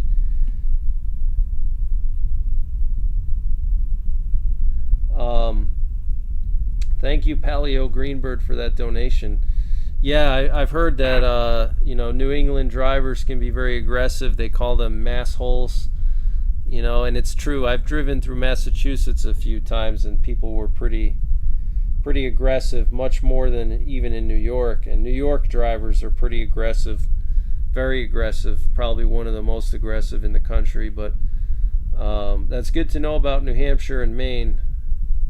I think pretty much any rural area that you're going to be bugging out to, you're going to have locals that are not going to be particularly excited that millions of city people are flooding their backyard, their forests, their farms, they're not going to be too happy about that. So just keep that in mind. You may not necessarily be welcomed, you know. Lisa Kerbo says it's been a rough night, but being here has helped. I'm glad that it's helped. And yeah, I kind of had like a bad day today, believe it or not, and actually being here is like therapy for me. So I feel much better now just hanging out with you guys.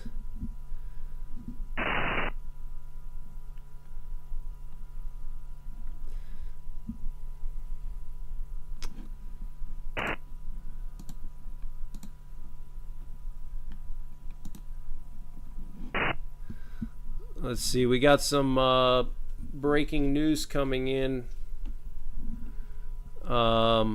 This is some summary of the NATO summit. Apparently, NATO members intend to modernize their nuclear potential and improve planning in this area.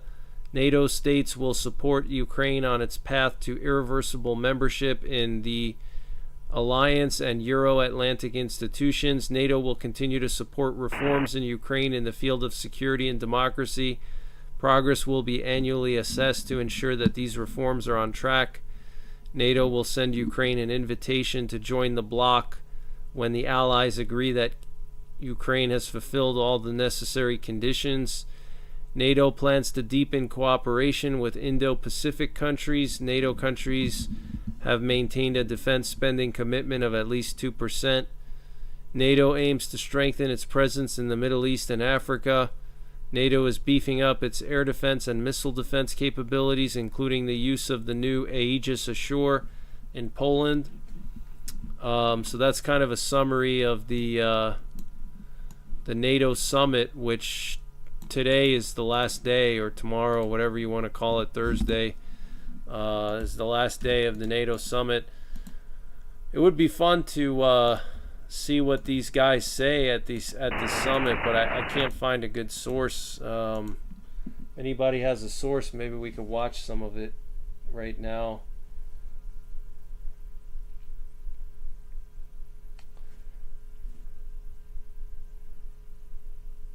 NATO, where the New World Order starts. Yeah, I mean, I think the New World Order's everywhere. It's not just NATO. I mean, I think Putin is part of the New World Order. He's an elite. He's no different. China, you know, Xi Jinping, you know, all these countries are in the New World Order. It doesn't matter. NATO, Russia, there's no good guy, you know.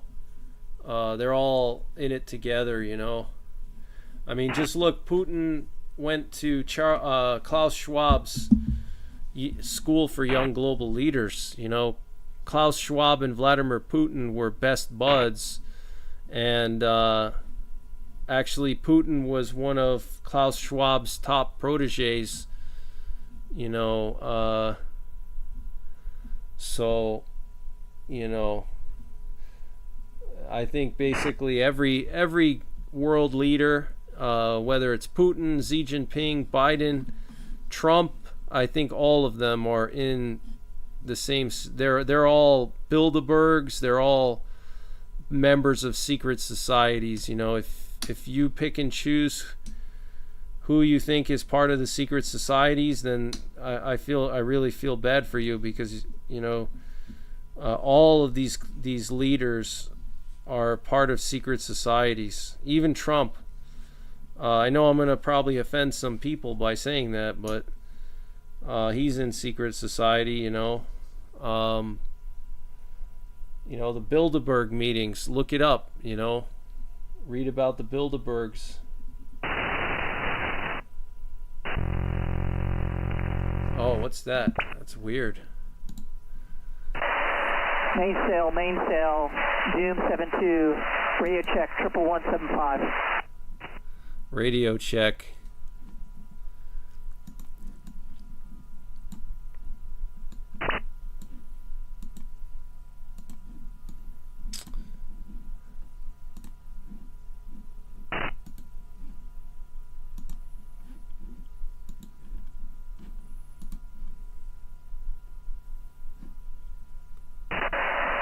Mudbug.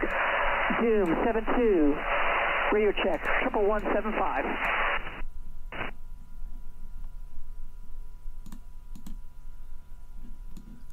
Check this out. We got this nuclear war command and control plane looping over Oklahoma City. It's pretty interesting. So that's all the breaking news I have for now.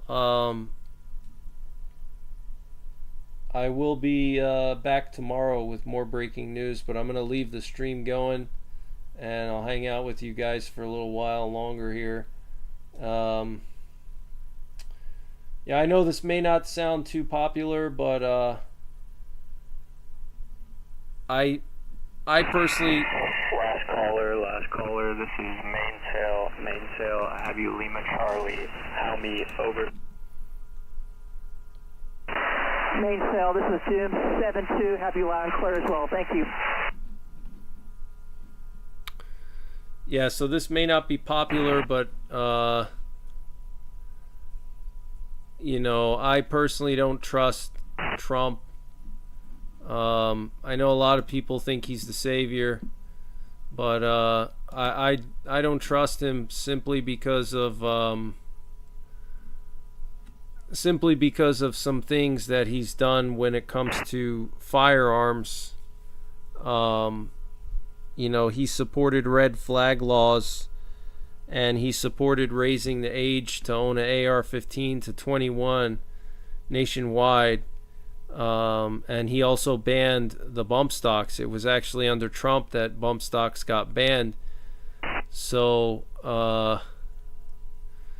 you know, sometimes it's like, yeah, I want him to win. I mean, he's better, you know, on paper he's better than Biden, but other times I feel like he could be some kind of secret agent working for the New World Order and basically playing a role, you know, to make it look like, yeah. All stations, this is mainsail with the test count. Testing 1, disregard. You know, I just wonder sometimes if it's not just all one big soap opera, you know, and they're using the election to divide and conquer, to make Americans hate each other more. So you got the Trump supporters and then you have the Biden supporters, and they just totally hate each other now, you know. It's just another way to divide and conquer, basically, make America more divided by bringing Trump back, which is going to create more, you know, tension. So sometimes I wonder if it's not all planned, you know, if it's like a planned situation. I don't know. I hope I'm wrong. I mean, but I wonder sometimes if it's not just, you know, the Bilderbergs doing their thing, you know. So we got 2 nuclear war command and control planes over the U.S. We have one out in the Atlantic, which you can't see, but it was out here earlier. It's probably still out there, but we still have 2 in the air, which is unusual for this late at night. You know, usually you don't see them this up in the air this late, so something's definitely going on. I don't know if it's related to the NATO summit, but yeah, we still have like 3 nuclear warplanes in the air. Yeah, U.S. nuclear forces are on high alert. I mean, I just find it so weird how, I mean, you know, just think about it, like, how weird is it that, okay, Biden beats Trump, and then now all of a sudden it's back to Biden versus Trump again. Out of all these candidates, it's back to the same thing, you know. And then on top of that, all these...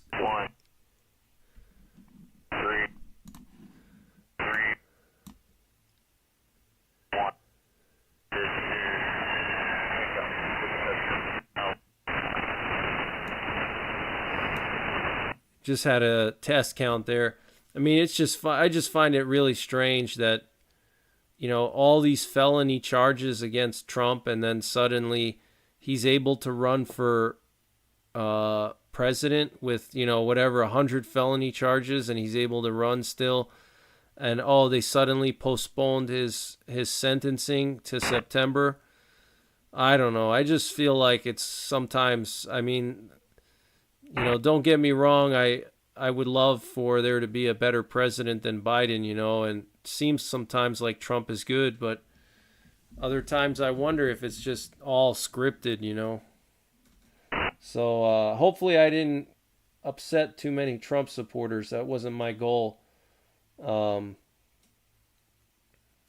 It's just some strange things. Another thing about Trump too is Operation Warp Speed. You remember Operation Warp Speed, where he said that America is going to be the first country to develop the vaccine, and then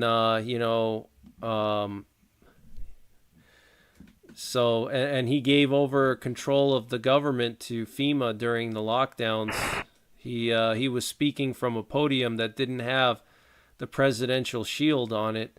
So he gave control of the government to FEMA during the lockdowns. We have a Cuban spy station now.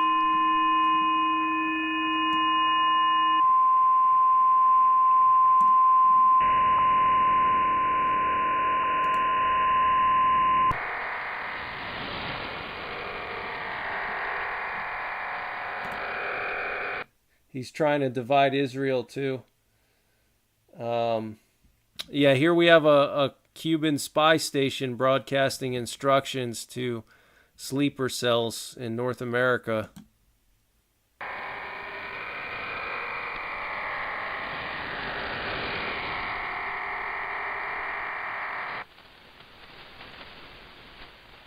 Cero, tres, cinco, ocho, nueve.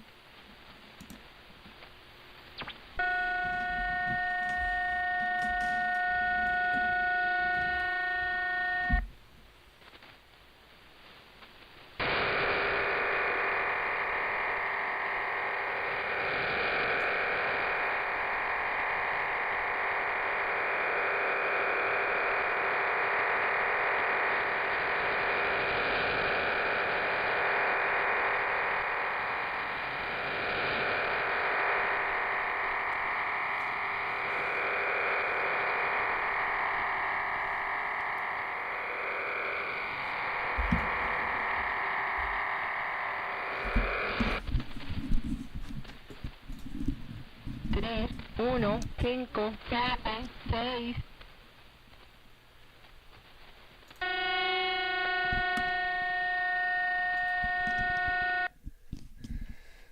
Rosemary Fabian says Jesus is the only answer, not a president. Yeah, I totally agree. We have to believe in Jesus Christ and not trust any man.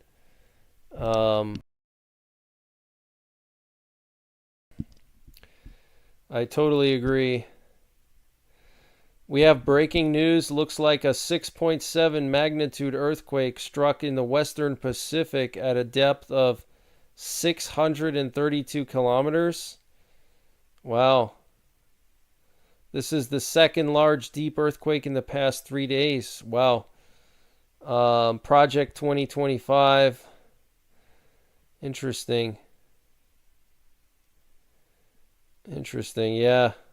Well, we're reaching those critical years now where a lot of prophets and people who predict the future, 2025 is like a big year. A lot of prophets out there say that 2025 is the year that World War III would start. So yeah, we have interesting time period. Rodney Middleton, that's funny about the Cuban radio station. Yeah, it's the Cuban spies are at it again. Curb Creeper says, I don't want to go to bed. Have to work tomorrow, not until the afternoon, but haven't been sleeping well at all for multiple nights in a row. I don't know why. It could be anxiety. What usually helps me sleep is, making sure you get enough exercise. Make sure you exercise enough because, if your body's not getting enough physical stimulation, then, it's hard to sleep. So make sure you exercise always helped me sleep. I work out, often, several times a week, and that helps me a lot. So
Swedish recon plane here north of Iceland.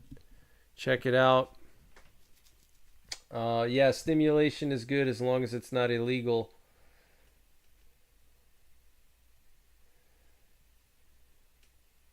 As long as the earth is still moving, they will keep taking our money on taxes. Yeah, taxes are insane. Taxes are insane here. Yeah, Cuban spies are being activated. Cuban sleeper cells. Let me see here if I can play it again. Yeah, so these messages are... So the way that these Cuban spy stations work is they broadcast these messages, and this isn't what you just heard is not the actual instructions for the spies. It's just like a preamble, and then the actual message will appear shortly. But this is just like kind of establishing letting the spies know, hey, we're about to broadcast a message. A lot of the messages are encrypted. 7, 6. Siete,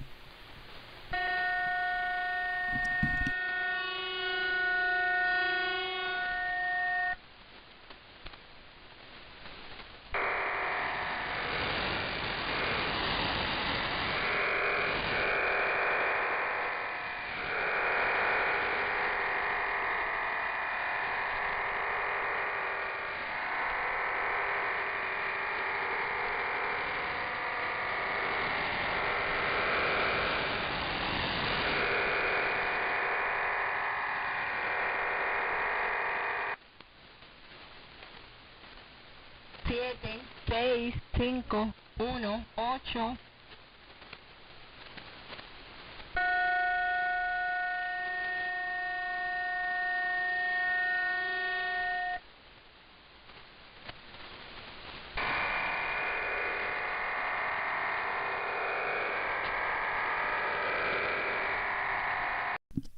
Yeah, this actually isn't a real woman. This is not a real woman. This is just it's like a soundboard, that they use. She's not a real woman. She's as real as, Cortana or I don't know, Alexa. She's as real as Alexa, or Cortana. Lee Billy is asking if there's something going on over DC. I'll have to check, like, what would be going on over DC. What should I look for? Yeah, solar activity is through the roof. That's true. And earthquakes. Yep. Seismic activity is growing. Yep. Volcanoes all over the world now. I mean, it's insane. Yeah, let me see what's going on with DC. But we do have a Cuban spy station broadcasting right now. Broadcasting instructions to sleeper cells.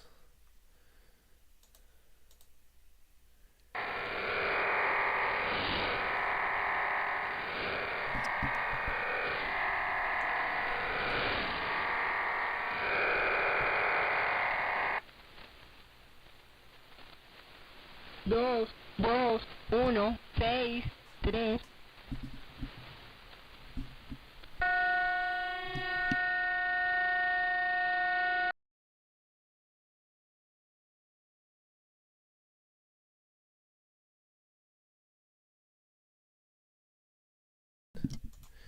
It's an unusual time for them to be broadcasting. It's in the middle of the night. I mean, I guess it's normal, but...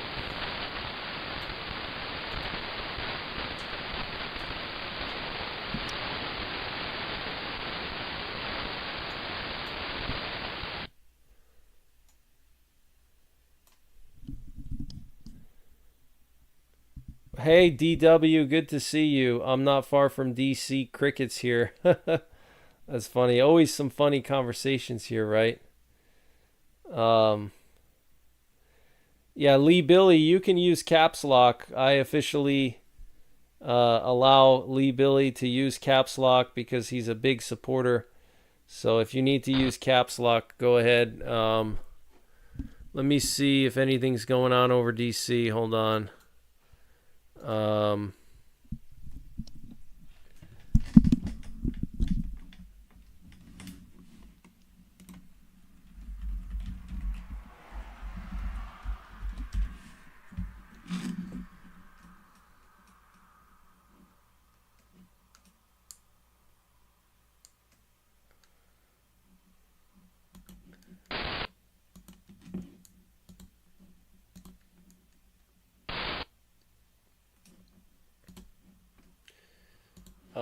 I'm not hearing anything. Oh, you know what's happening in DC, Lee Billy? That's the NATO.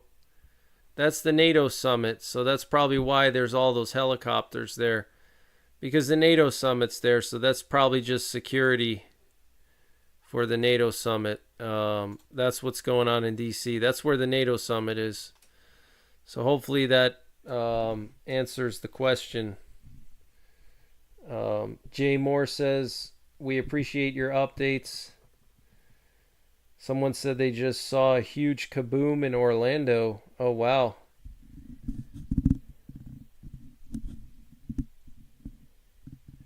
Giant flies and cicadas.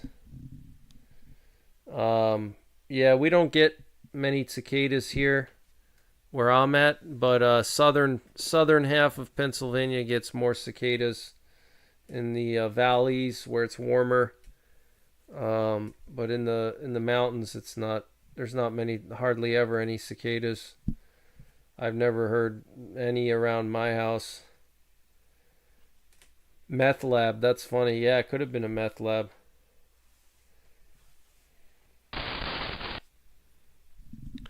So I'm getting some information that apparently a B-52 was a B-52 was communicating on the nuclear war frequency just a few minutes ago. I might have missed it. Maybe I didn't have the radio on, but there was just a B-52, which is a nuclear bomber, communicating. So that could be a sign that something could be going down. Aaron says, we disagree about a lot of things, but you have the best and most accurate information. You are a good man.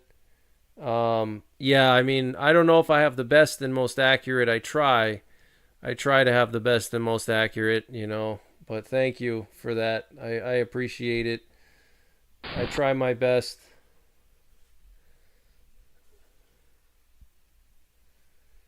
Someone's saying that there was a kaboom at the Lockheed Martin building in Orlando. Oh, wow. That's crazy. That's insane.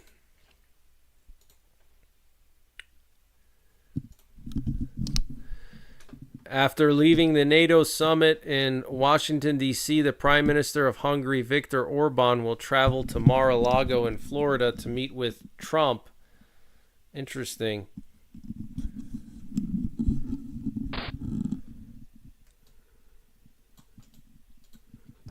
This comes after Viktor Orban met with the Chinese president and the Russian president. Very interesting. Very interesting. That's crazy. Let me see if I can get the earthquake map up on the screen. Hold on. When I make a mistake, which is rare, you admit it, which is even rarer nowadays. I'm not hearing any Sky King messages tonight, but it could happen at any time. So, hold on one sec here. I'm going to try to get the volcano and earthquake map up.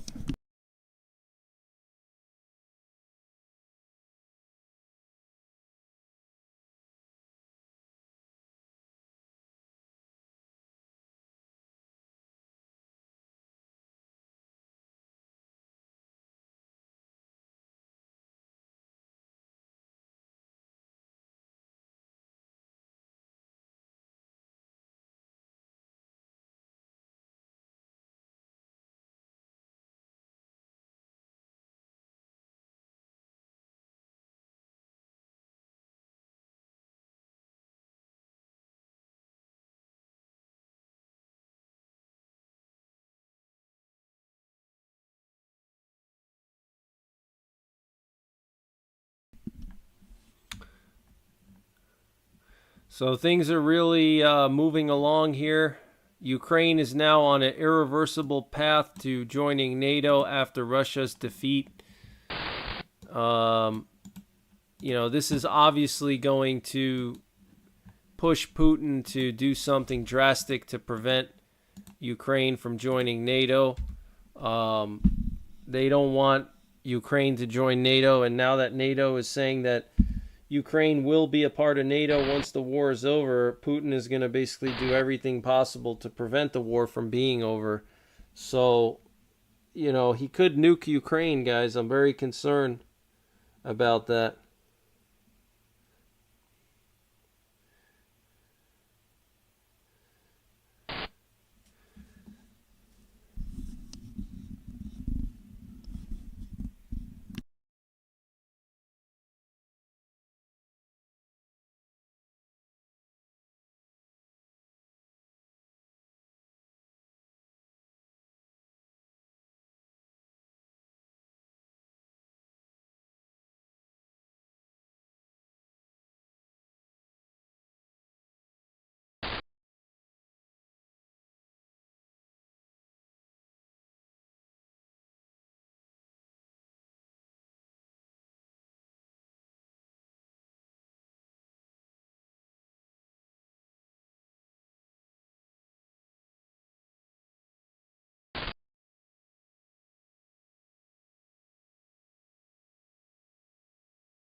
See you later, April. April Moon, thanks for tuning in.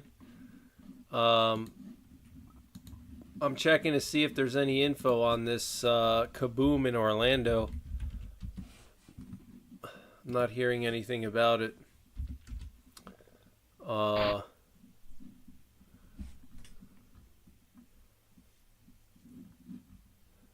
not seeing anything in Orlando here.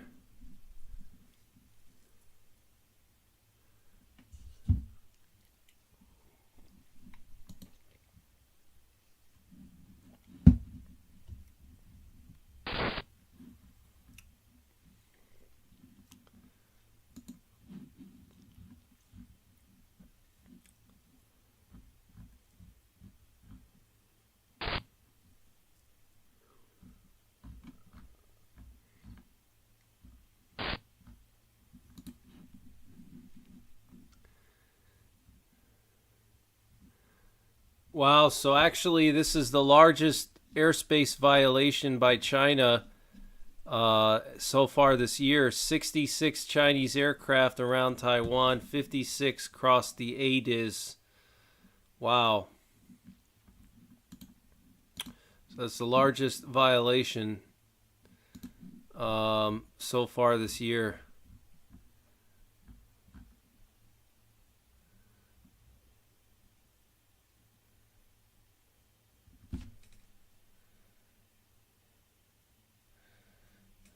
Aldo says, I saw nothing on it. Okay. See you later, Tartan Granny. Good to see you. Hope you're doing well. Thanks for hanging out.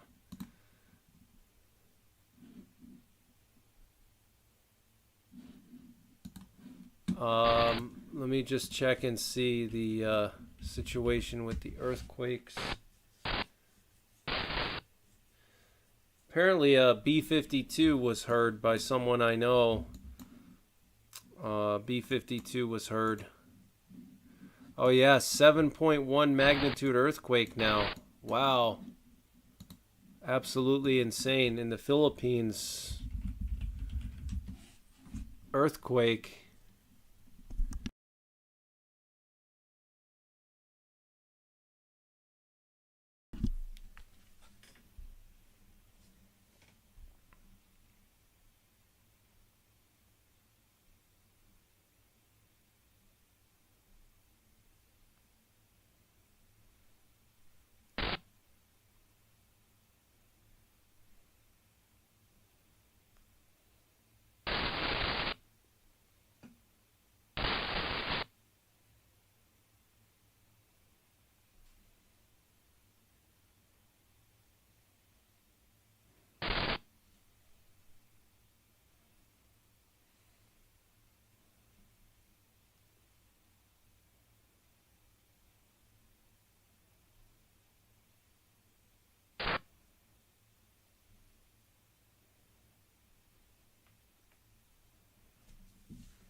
Yeah, that's correct. My Discord server is private right now. I will not be opening it up to the general public for some time. You can request to join. Personally, you'd have to email me first. But yeah, the Discord server is private. So I apologize. You know, it's just Discord servers are a big problem. There's all kinds of drama that occurs on Discord servers. And also, a lot of people do weird things on Discord servers, and I don't want to be responsible for that. You know, like if somebody goes onto my Discord server and starts sharing, you know, instructions on how to make bombs and talking about overthrowing the government or sharing porn pictures or something, I mean, I don't want to be responsible for that. And so, you know, I made the decision to basically make the Discord server private, so no new members are going to be allowed to join. And we're going to work hard on weeding out any trolls that are in the server now. I might make it public in the future. If I do make it public, it would be invite only. and we'll take it from there and see what happens. I'm sorry it has to be that way, but we had a couple of trolls that came in and caused problems, and it's just not worth the headaches. It's just not worth the headaches, in my opinion.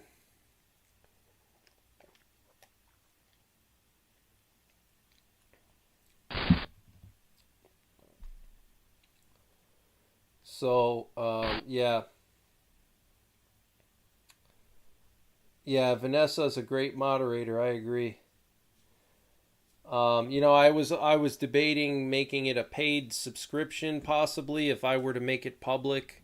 I was debating like having a tier, different levels of to be a member on the Discord. It wouldn't be a lot, maybe $1, $2, $3 a month or something, to have access to it and be able to share pictures and stuff. But it's just right now it's a lot of time and effort to manage a Discord server, and if my moderators have to spend hours of their free time to patrol it, they need some compensation for that. In addition to doing YouTube, so I don't know what I'm gonna do. It's just more headaches, I'm sorry. It sucks that I have to do that, but put yourself in my shoes. Anything that anybody does or says on a Discord server that's my Discord server, I'm responsible for. So if somebody goes on that server and starts uploading instructions on how to make a bomb, guess what? The ATF is going to show up to my door and they're going to interrogate me and arrest me possibly, And things like that happen. A lot of people that are doing all kinds of weird stuff, they open up Discord servers, and it just, I'm not looking to get into any kind of legal issues, for something that doesn't really add that much benefit, really. I mean, so I don't know. I don't know what I'm going to do, but for now it's private. So, I mean, it sucks. It has to be that way, but,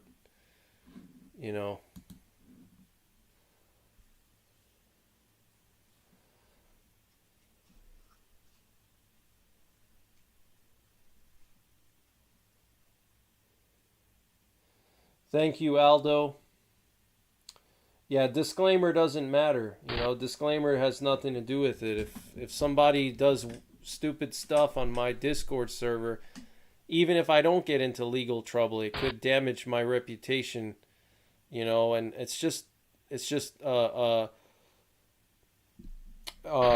lures people who want to cause drama. That's what Discords do. Discords are just, especially for content creators, a Discord server is just like a haven for troublemakers and, people that want to cause trouble. They usually do it on a Discord server. They're not going to do it on YouTube because they know that they're not going to do much damage,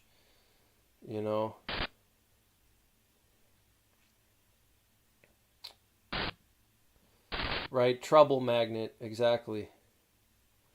Oh, wow, Jeffrey Johnson, it's going to be your birthday tomorrow. Wow, 51 years old. That's incredible.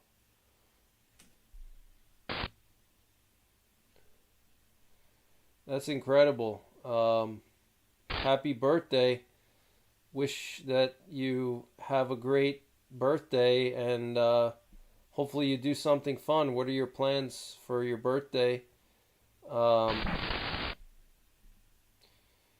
you going to be doing anything fun this weekend to celebrate? Mayhem says, don't apologize for the Discord. We're too busy trying to prep, and everyone else should be too. Right, exactly, yeah. I mean, there's so much prepping that needs to be done.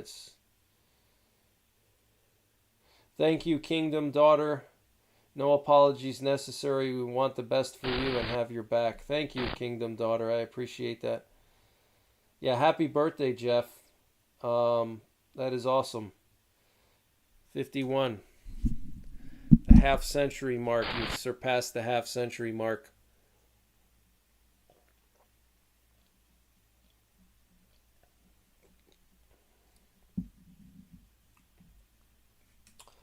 No, I don't have family in Ukraine, Lynn. I have family in Poland. But good to see you, Lynn. I hope you're doing good. I hope everything's going well with you, Lynn Dunn. Good to see you. Yeah, I have friends in the Ukraine. I have several friends. Some are American, some are actually Ukrainian. I have friends in Israel, but I have family in Poland.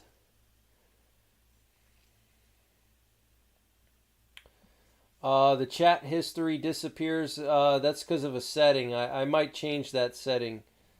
That's because of a setting. So I eliminated that permission, so you can't see the chat history anymore. But I'm not super familiar with a lot of those settings, so I might have to change that.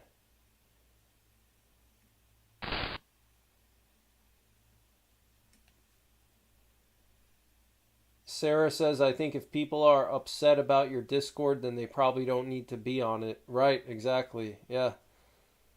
The frequency for the Cuban spy station, it usually changes, but I believe it's like 10.6, 10.68 usually is the one that's more regular.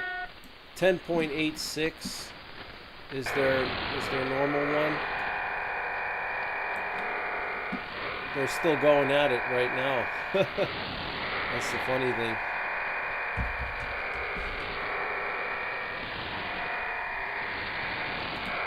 Where they say so yeah, I'll change that setting. Thanks again, Kate of Buckingham, for the generous donation, and Lee Billy, thank you guys very much. Manny Cruz, you guys are awesome.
Let me see if I can share the earthquake map here.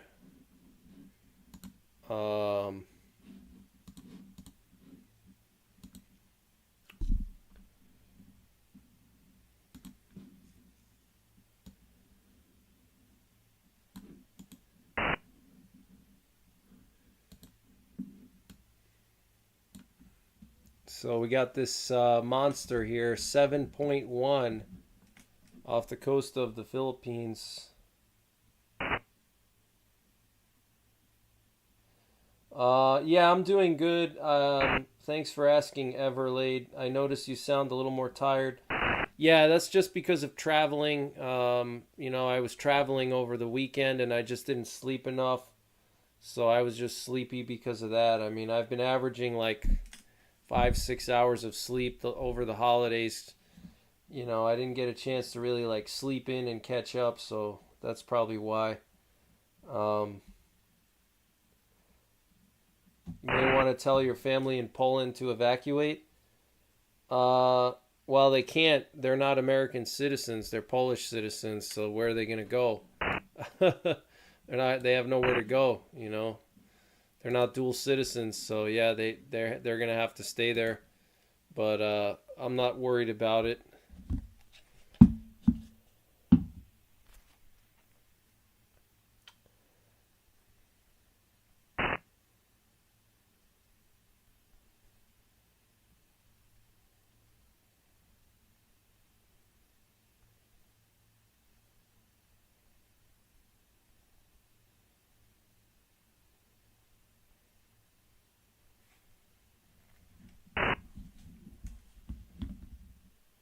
Chrissy says, Greg, it's ramping up big time. Yes, it really is ramping up, and we have to continue to prepare. I know a lot of people are getting, tired from all my red alerts and all my emergency alerts. People are worn out. They're sick of hearing the bad news all the time, and I get it. You need to take a break, but you have to keep preparing. Because things are really getting crazy now. Now is just a critical time. Wow, 7.1 magnitude earthquake off the coast of Philippines. Just ridiculous.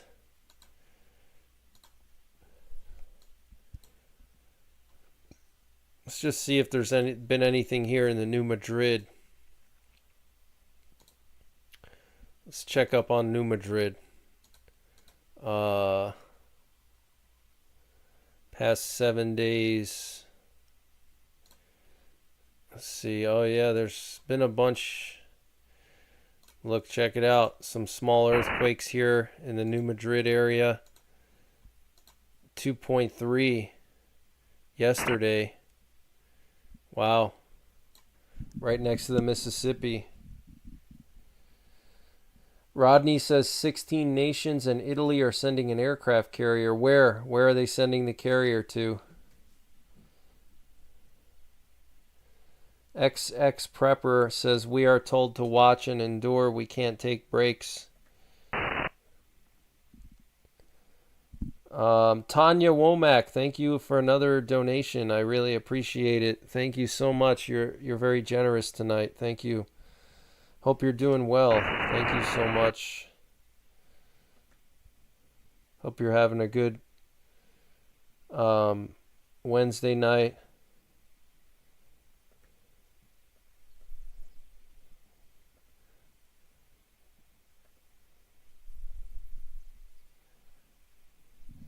Stuff might be going down, says Fire Mist.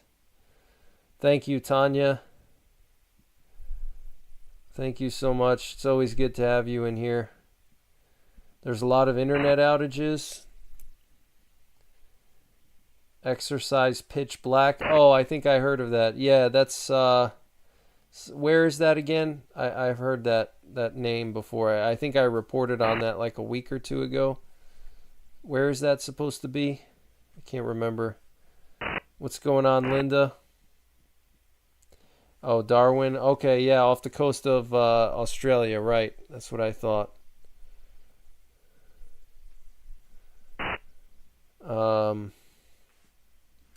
What's going on, Hopkinson? So yeah, we got this big earthquake here. Very interesting. Let me see if there's any tsunamis or any kind of anything crazy going on with that, because that's pretty serious. 7.1.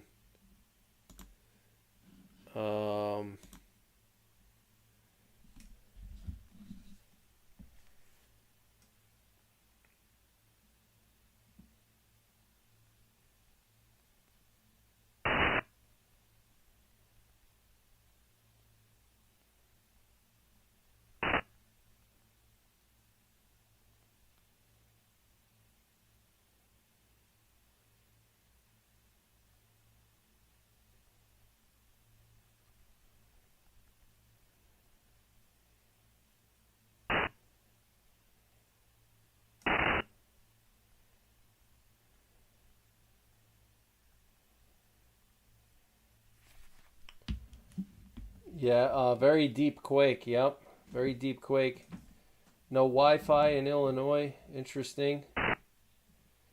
Have a good night, Vicky Henderson. Yeah, I just showed the one in the Philippines. Yeah, I'm checking to see if there's any other information. Are the nuclear radars still active? Yes, they are actually. Let me turn it on. Yes, it was still active up until like 30 minutes ago.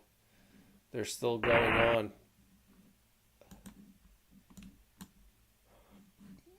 Let me see if I can play that.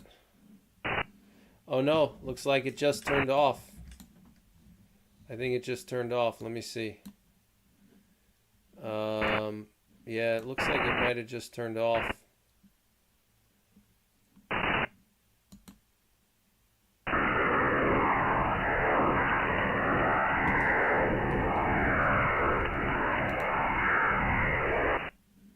It might have just turned off. Let me see here.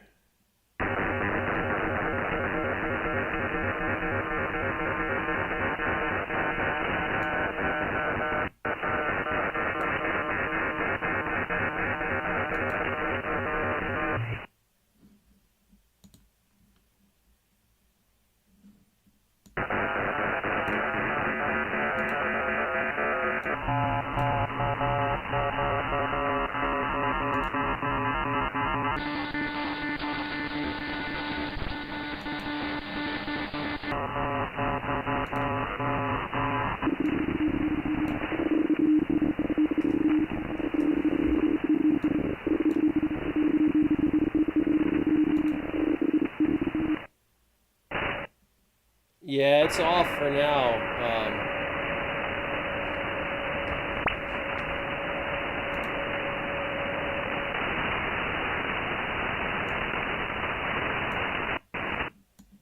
Yeah, the Russian radar is off. They just turned it off, it looks like. So, yeah, they just turned it off. It might be back on soon, though. Starcy says, Greg has the updates and great people. Oh, thank you, Starcy. I appreciate that. Thank you. How's it going, Tiffany? Sounds like German industrial music. Frequency 18.10 CW.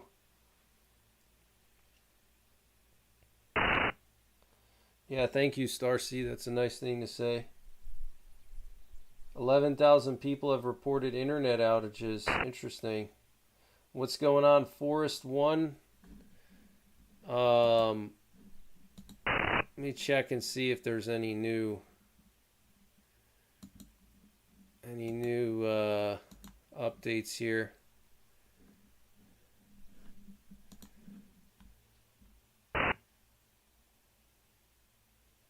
Wow.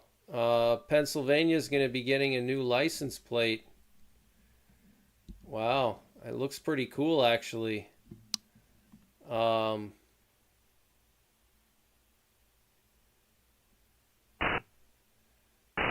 They're going to be introduced in 2026. Wow, let me show you guys. It's actually a pretty cool license plate. Let me get it up on the screen here. Wow, that's pretty cool. Where is that? Check it out. I think it's a pretty cool design. What do you guys think for a license plate? I think that's really cool.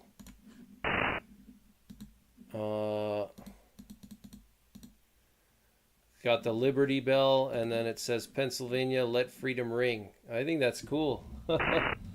That's awesome.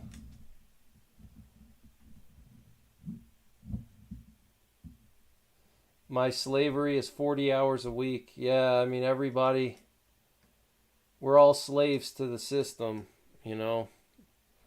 We're all slaves to the system. Yeah, it has a classic look to it. Yep. Yeah, this design was already approved by the governor. So it's already been approved. They're going to implement it in 2026 for the 250th anniversary of the birth of America. They're going to unveil it on the anniversary of 1776. Poland has big nuclear shelters. Yes, they do. Poland does have good, big nuclear shelters. Yep. Yes, with the cool new tires. That's right, Starcy. Yep.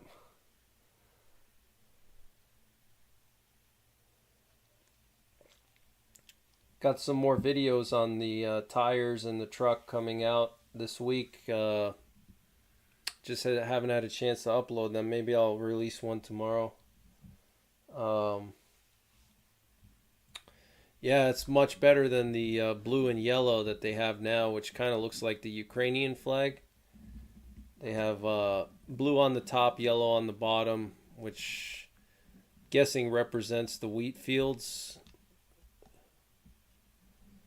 But yeah, Poland has a lot of leftover bunkers from the Cold War. The Russians built a lot of bunkers in Poland, and they've started building new ones. So,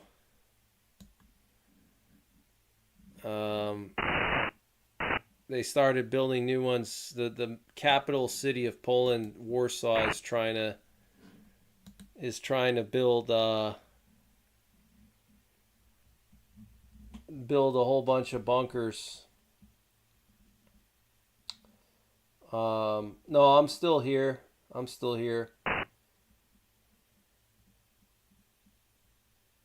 Do I live in a bunker or a mine shaft? No, I don't. I don't live in a bunker or a mine shaft. I live in a regular house. Very small house, actually, compared to a lot of people.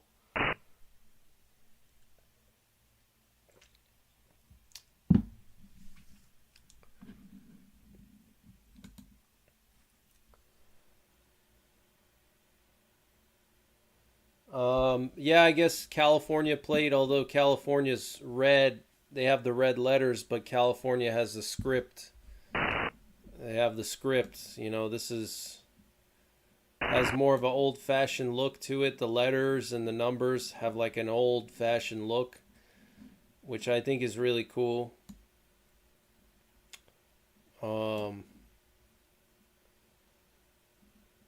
Oh yeah, lots of old mines. Yeah, I know. There's a lot of old mines in PA. PA is still one of the top 3 coal mining states. It's Wyoming, West Virginia, and PA are the top 3 coal mining states. But yeah, there's mines all over PA. You got the anthracite coal in the northeast part of PA, which is, I believe, the largest anthracite coal deposit in the world. And then you have the bitumen or bitumen in the western part of PA. But yeah, there's a lot of old mines everywhere. They do make very good fallout shelters. I've talked about that before.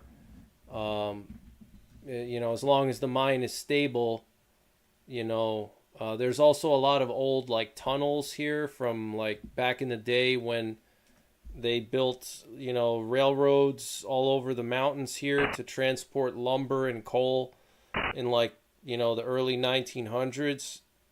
They built just tunnels everywhere through the mountains for all the lumber and coal that they were shipping out, and so there's still a lot of these tunnels everywhere. Some of them are still very stable. I did a video on one of them near my house. Really cool tunnel. There's tunnels all over here.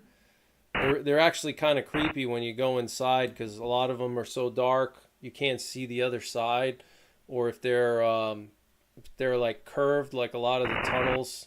They're not straight tunnels, but they're curved, kind of like an elbow. Like an elbow noodle. Imagine like a elbow noodle, like a half circle. And so you can't see the other side, and makes it pitch black once you get 50 feet inside the tunnel. You can't see anything.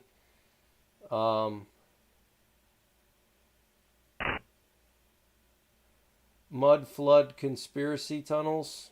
Not sure what that is. You'd have to educate me on that. I've never heard of that. Mud flood. Yeah, I gotta go to Mammoth Cave. That's in That's in Kentucky. I want to go there. Number 9 coal mine in West Virginia.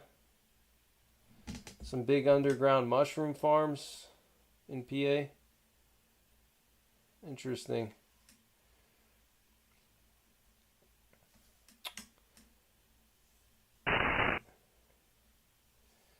Oh yeah, West Virginia, Kentucky, Western Virginia. That's the coal. That's the coal field area.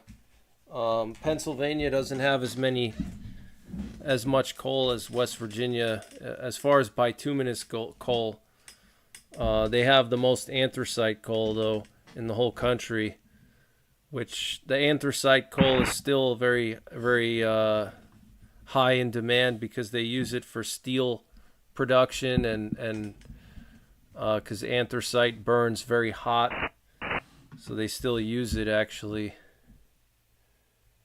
A lot of movement on the Cascadia subduction zone and San Andreas. That's good to know. Thank you for sharing that. Yes, Ohio also. That's right, Ohio also. Federal government is hiding stuff in Mammoth Cave. Let me just look up Mammoth Cave. I'm curious how big Mammoth Cave is. Let me see here.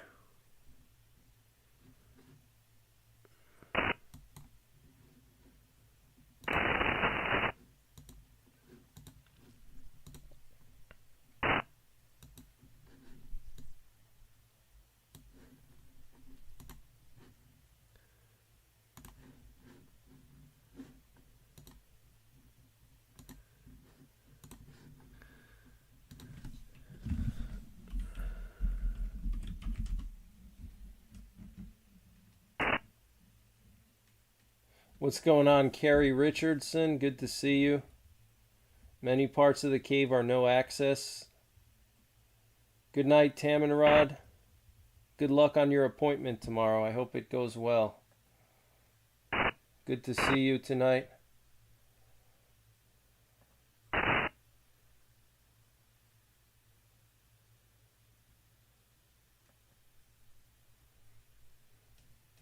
It's a mammoth of a cave. Yeah, I'm sure. Have you ever seen the all those scary movies about the caves in Georgia? What is it? Descent or something? Is it Descent? I think it was, with those creatures. Yeah, that was scary. Sounds good, Starcy. Peace out. Thanks for tuning in.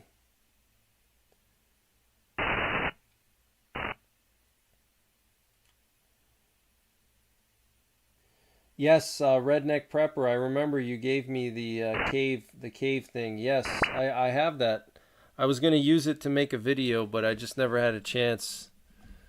Yeah, that's really really cool.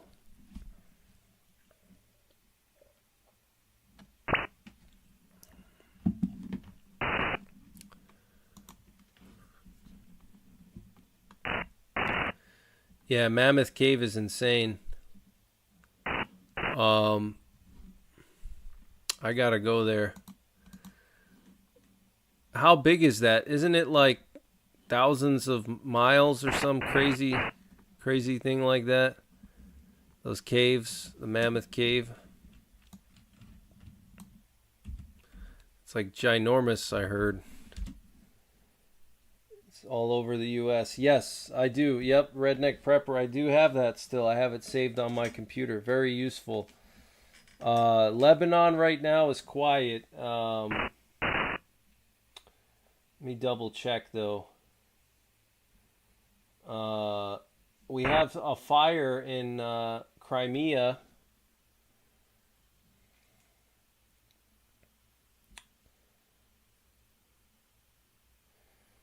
Well, we have major breaking news. The U.S. is in talks with Ukraine regarding permission to use American long-range weapons for deep strikes into Russian territory. The U.S. Deputy Assistant Secretary of State Christopher Smith told the Voice of America So the U.S. is in talks with Ukraine to allow Ukraine to conduct deep strikes in Russia. So that is absolutely huge. We have a new record for the largest single-day violation of Taiwan's air defense identification zone ever recorded. 66 Chinese warplanes were detected around the island. 56 crossed the ADIZ and came as close as 33 nautical miles. Wow. Wow. Absolutely insane.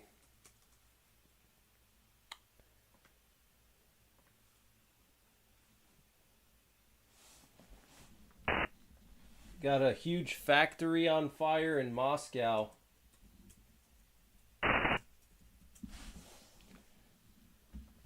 Huge fire in Moscow now. Absolutely insane. 20 kilometers from the Kremlin. Wow.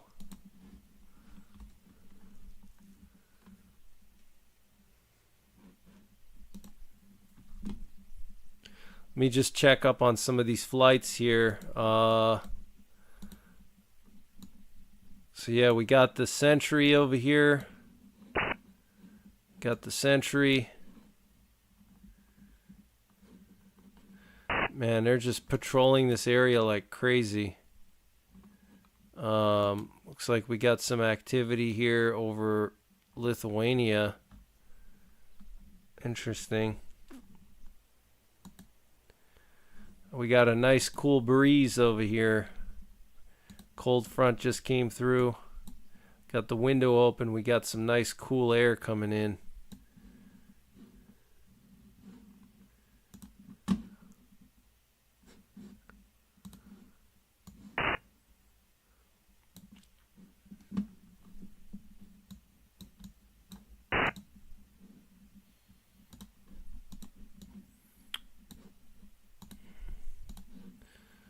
We got a private recon plane operating in Latvia right now. Let's see. What else we got going on here?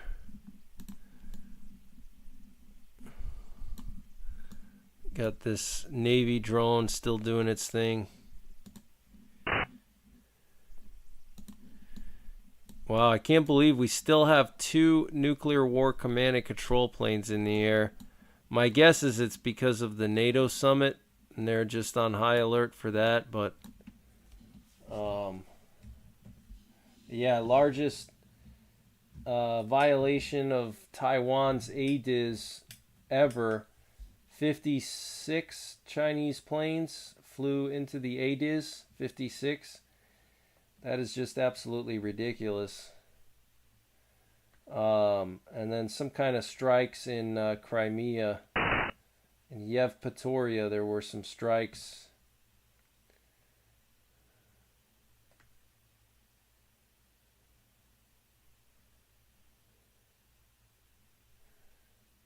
So, yeah, long-range missiles will be deployed into Germany. Absolutely insane.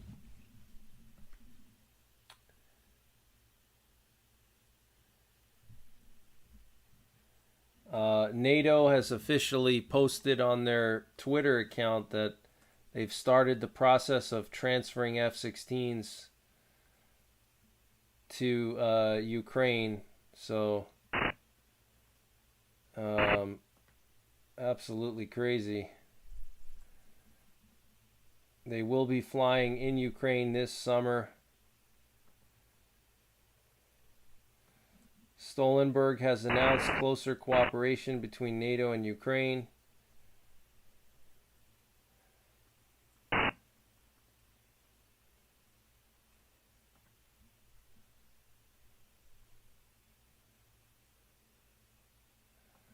Wow, things are really escalating, guys. I don't know what's been going on the last couple of days. My views have been down for some reason. I don't know if you guys are getting notified of anything or if you're getting any notifications, but you know, like my upload today did really bad. It's like the lowest views I've gotten in months on my upload today, which is really unusual. Christopher, thanks for asking to be a mod. I'll keep you in mind for sure. Thank you, Christopher. I appreciate it. Yeah, we're pretty full on mods right now, but I'll keep you in mind.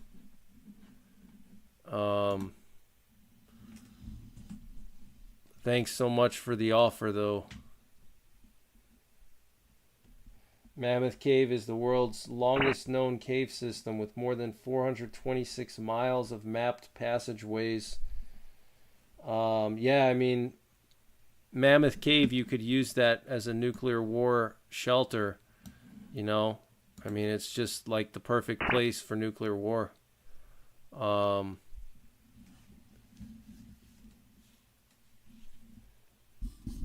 A friend said their views were messed up yesterday. They had more likes than views. Interesting. The Last Days says I've been to that cave. It's amazing. Interesting. Manny Cruz, you're still here. Good to see you. Telegram notifications are great. Yeah, I'm going to keep doing the Telegram notifications. I'm going to keep doing those. Just so you guys are aware, this weekend I may have some reduced programming. I am going to be I'm going to be doing some things this weekend. I'm going to be visiting some family, so I'm going to try to keep putting out video updates, but live streams are going to be tough. I'll see if I can do a live stream some night, but I don't know. Probably not. So this might be the last stream until next week, unless I can do one tomorrow. But I'm going to try to put out at least one video a day, if not two, if I can.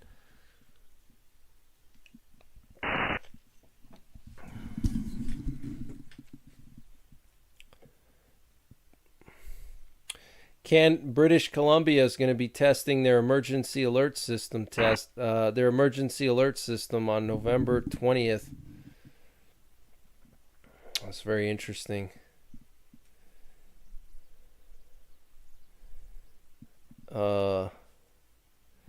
London Girl says enjoy time with your family. It's important. Yeah, you're right. We only have one family, right? So it's very important to spend time with them. Chrissy says many areas are having internet issues. Solar flares also contribute to this, and radio blackouts. Tiffany says I'm not getting notifications. Oh wow, that's good to know. Thanks for telling me. Wow, we got some crazy winds outside. It's really windy. Got some cold air coming in. My stream is buffering. Is it still buffering? I don't think so. Should still be working. Yeah, northern Minnesota is one of the safest places in the country for SHTF. And actually the cold weather will keep a lot of people out because it's so cold. It's going to keep a lot of people out, you know. So yeah, northern Minnesota, northern Great Lakes region, very good spot, especially northern Minnesota. Very good spot for sure.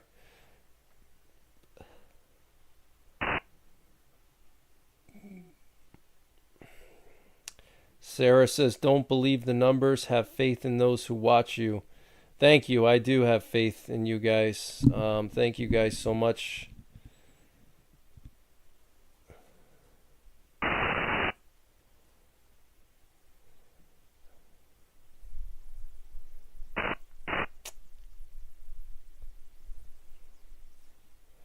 I have not seen the world's largest open pit iron mine. No. Supplied 80% of iron during World War II. No, I didn't see that. That's pretty cool. World's largest open pit iron mine, northern Minnesota. Interesting. I've seen the largest open pit gold mine in South Dakota. I'm guessing it's probably similar to that one, just like a giant hole in the ground.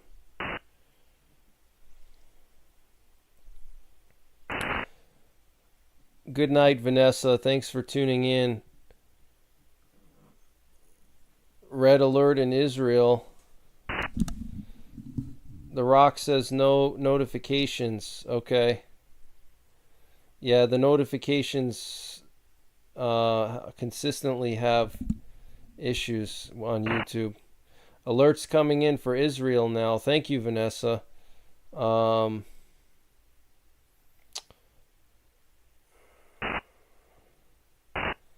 Let me see what's going on in Israel. We got alerts coming in from Israel. Israel started bombarding southern Lebanon. I don't know if it's the beginning of the war or what, but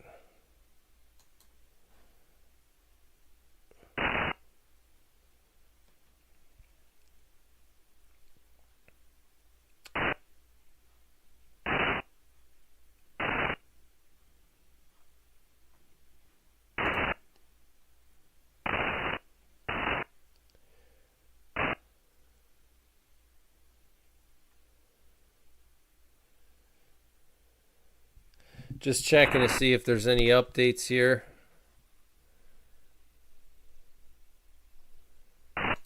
Hold on. Checking for updates.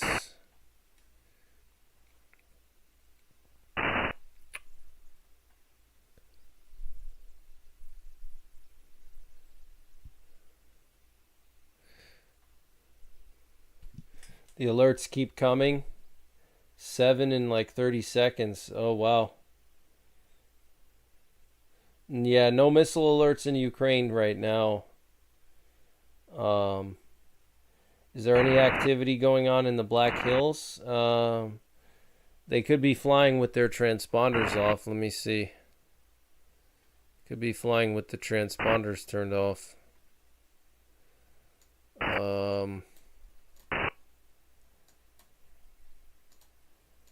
Let me check up on that. Yeah, nothing over the Black Hills right now, but they could be flying with transponders off, so you can't trust the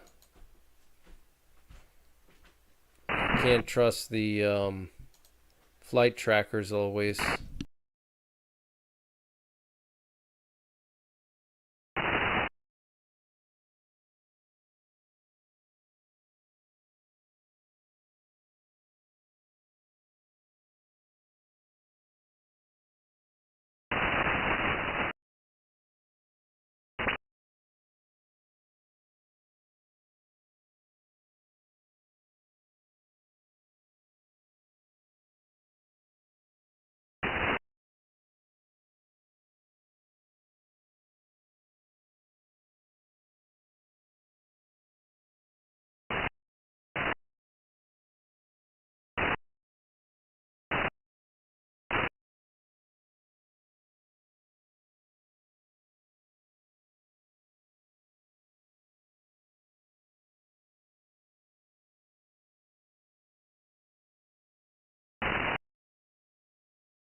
Oh, looks like I was muted the whole time. Looks like I was muted. Whoops. So I got a message from a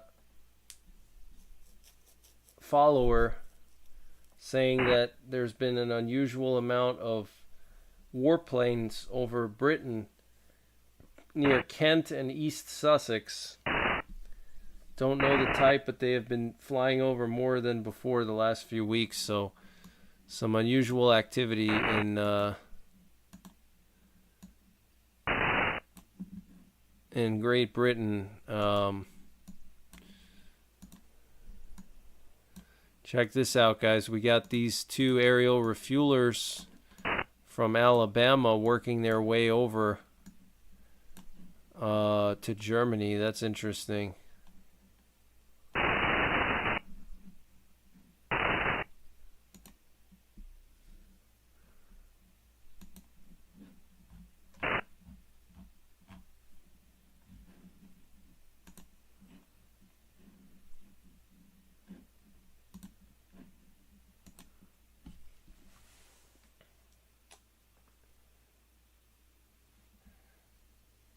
Yeah, check out my Telegram. I post all my updates to Telegram, so if you follow me on Telegram, you're always going to get the update there.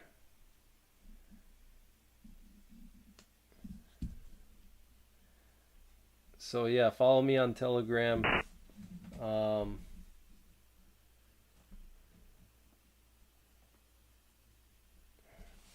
We have an unknown Ukrainian drone that reached the Moscow region, was shot down by Russian air defenses.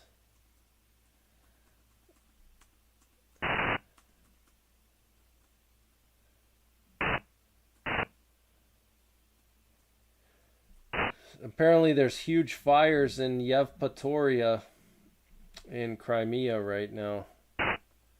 Yevpatoria, some huge fire going on over there. I don't know what it is, but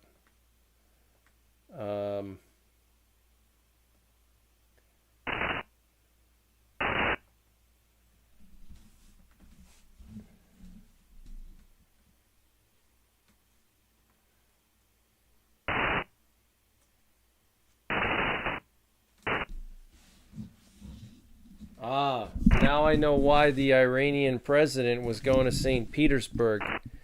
There's going to be some kind of a BRICS parliamentary forum in St. Petersburg today. So that's why the Iranian president flew to St. Petersburg. Now we know why.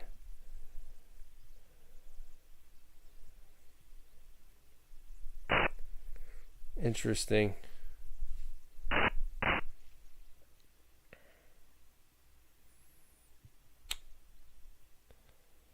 Sounds good, Rodney. Good to see you, and I'm going to make that video showing your knife soon. Thank you so much for moderating tonight. Appreciate it.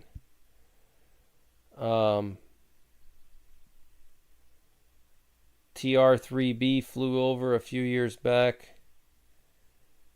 Hart says, hey Greg, good morning from the UK. What's happening? Yeah, so in the UK, somebody wrote me a message saying that there's been a bunch of planes near Kent and East Sussex. Bunch of warplanes that they've never seen before. So the last couple of weeks there's been a lot of warplanes.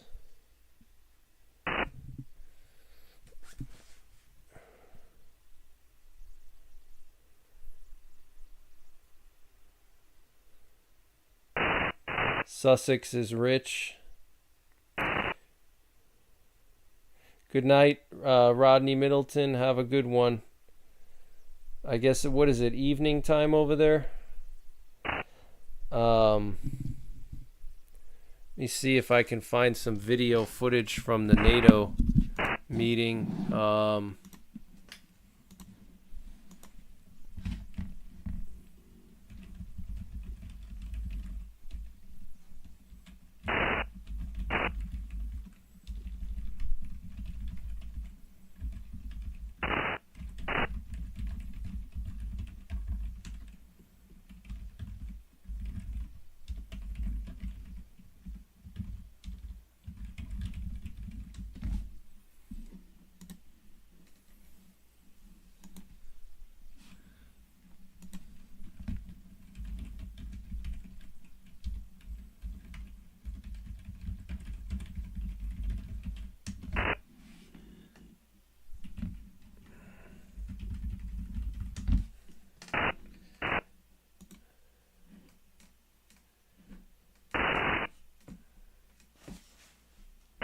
Manny Cruz says Gaza envelope. Let's see if I can.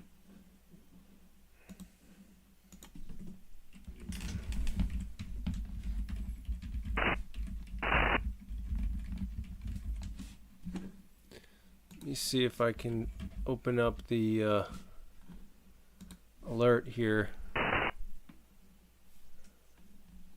Yep, I see Gaza envelope. Yeah, it looks like the alerts are next to Gaza right now. 7 alerts next to Gaza. So, yeah, that's a lot. It's not related to Lebanon, but it looks like right next to Rafah. See if I can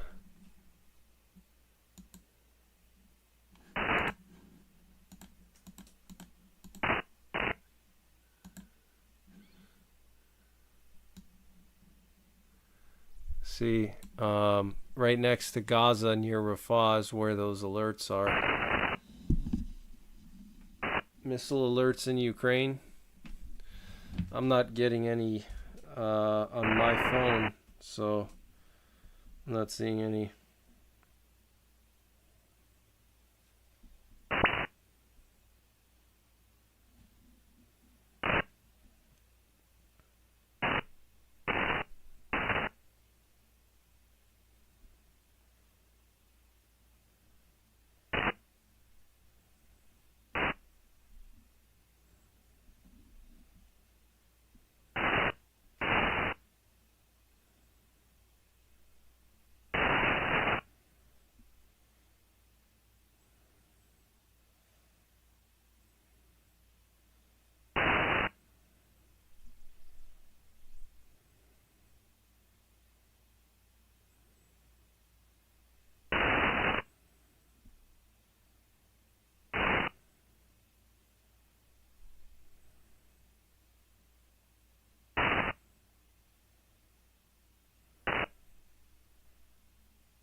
Yes, there was a 7.1 magnitude earthquake in the Philippines. That's right. That's right.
Someone's going after Hopkinson. What happened?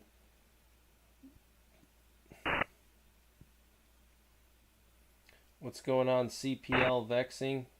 Good to see you.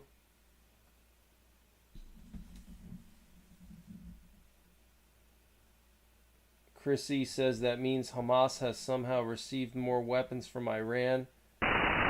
Yes, they're definitely giving Hamas weapons. And this administration is allowing it to happen. Unfortunately, it's just absolutely insane.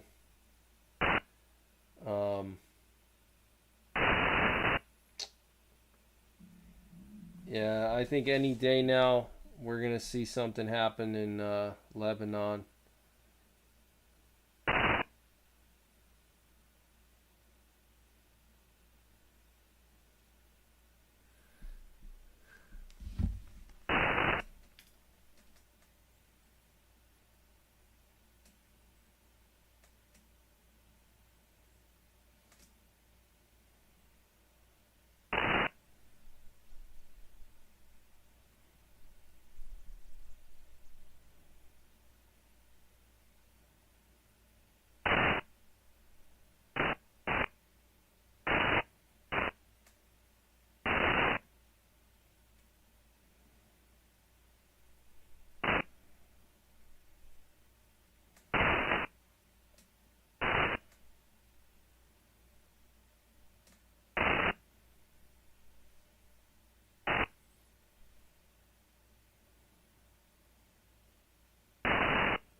How's it going, CPL?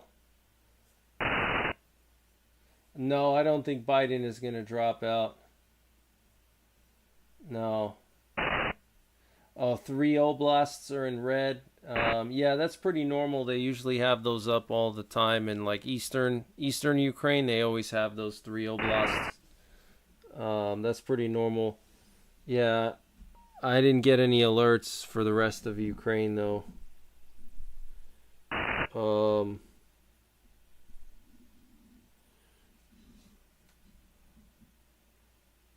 yeah, no, Biden's not going to drop out.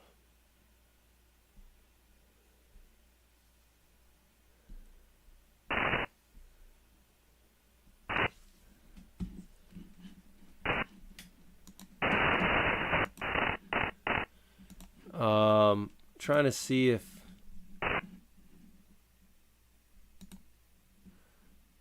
see if I could find the videos from the NATO summit.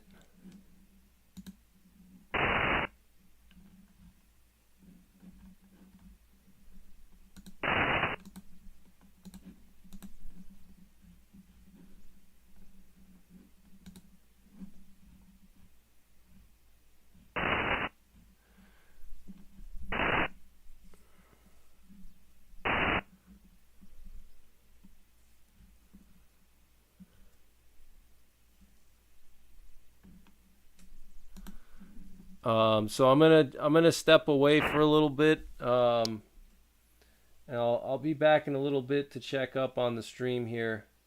I'm gonna check some sources.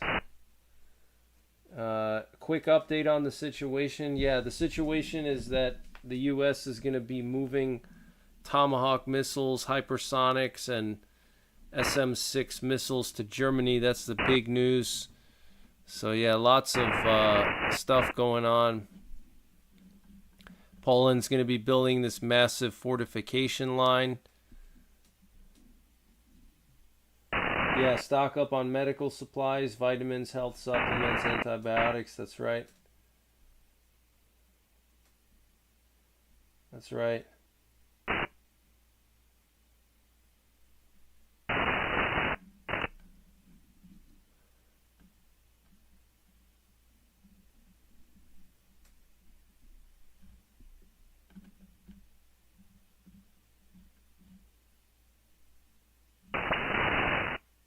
So hopefully you guys can hear me. Can you guys hear me okay?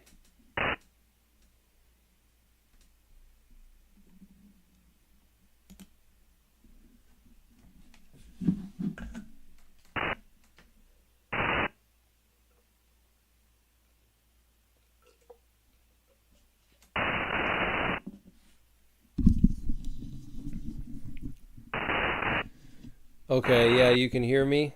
Okay, loud and clear? Okay. I'll be right back. I'll be back in like a couple minutes. Just got to go do something. I'll be right back.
any station, this is Raider 2-4 requesting Hotel 1.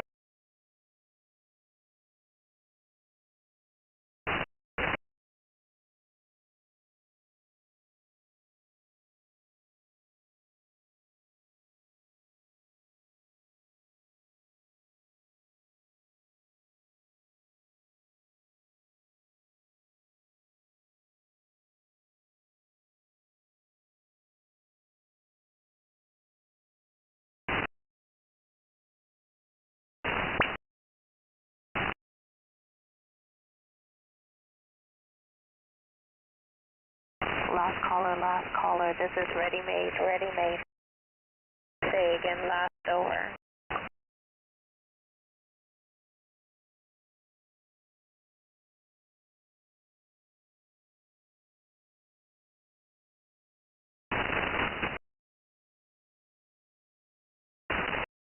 Ready made.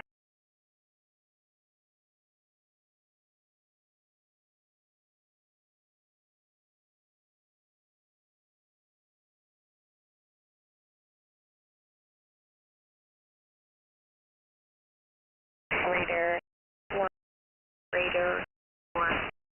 This is ready made. Have you Lima Charlie over.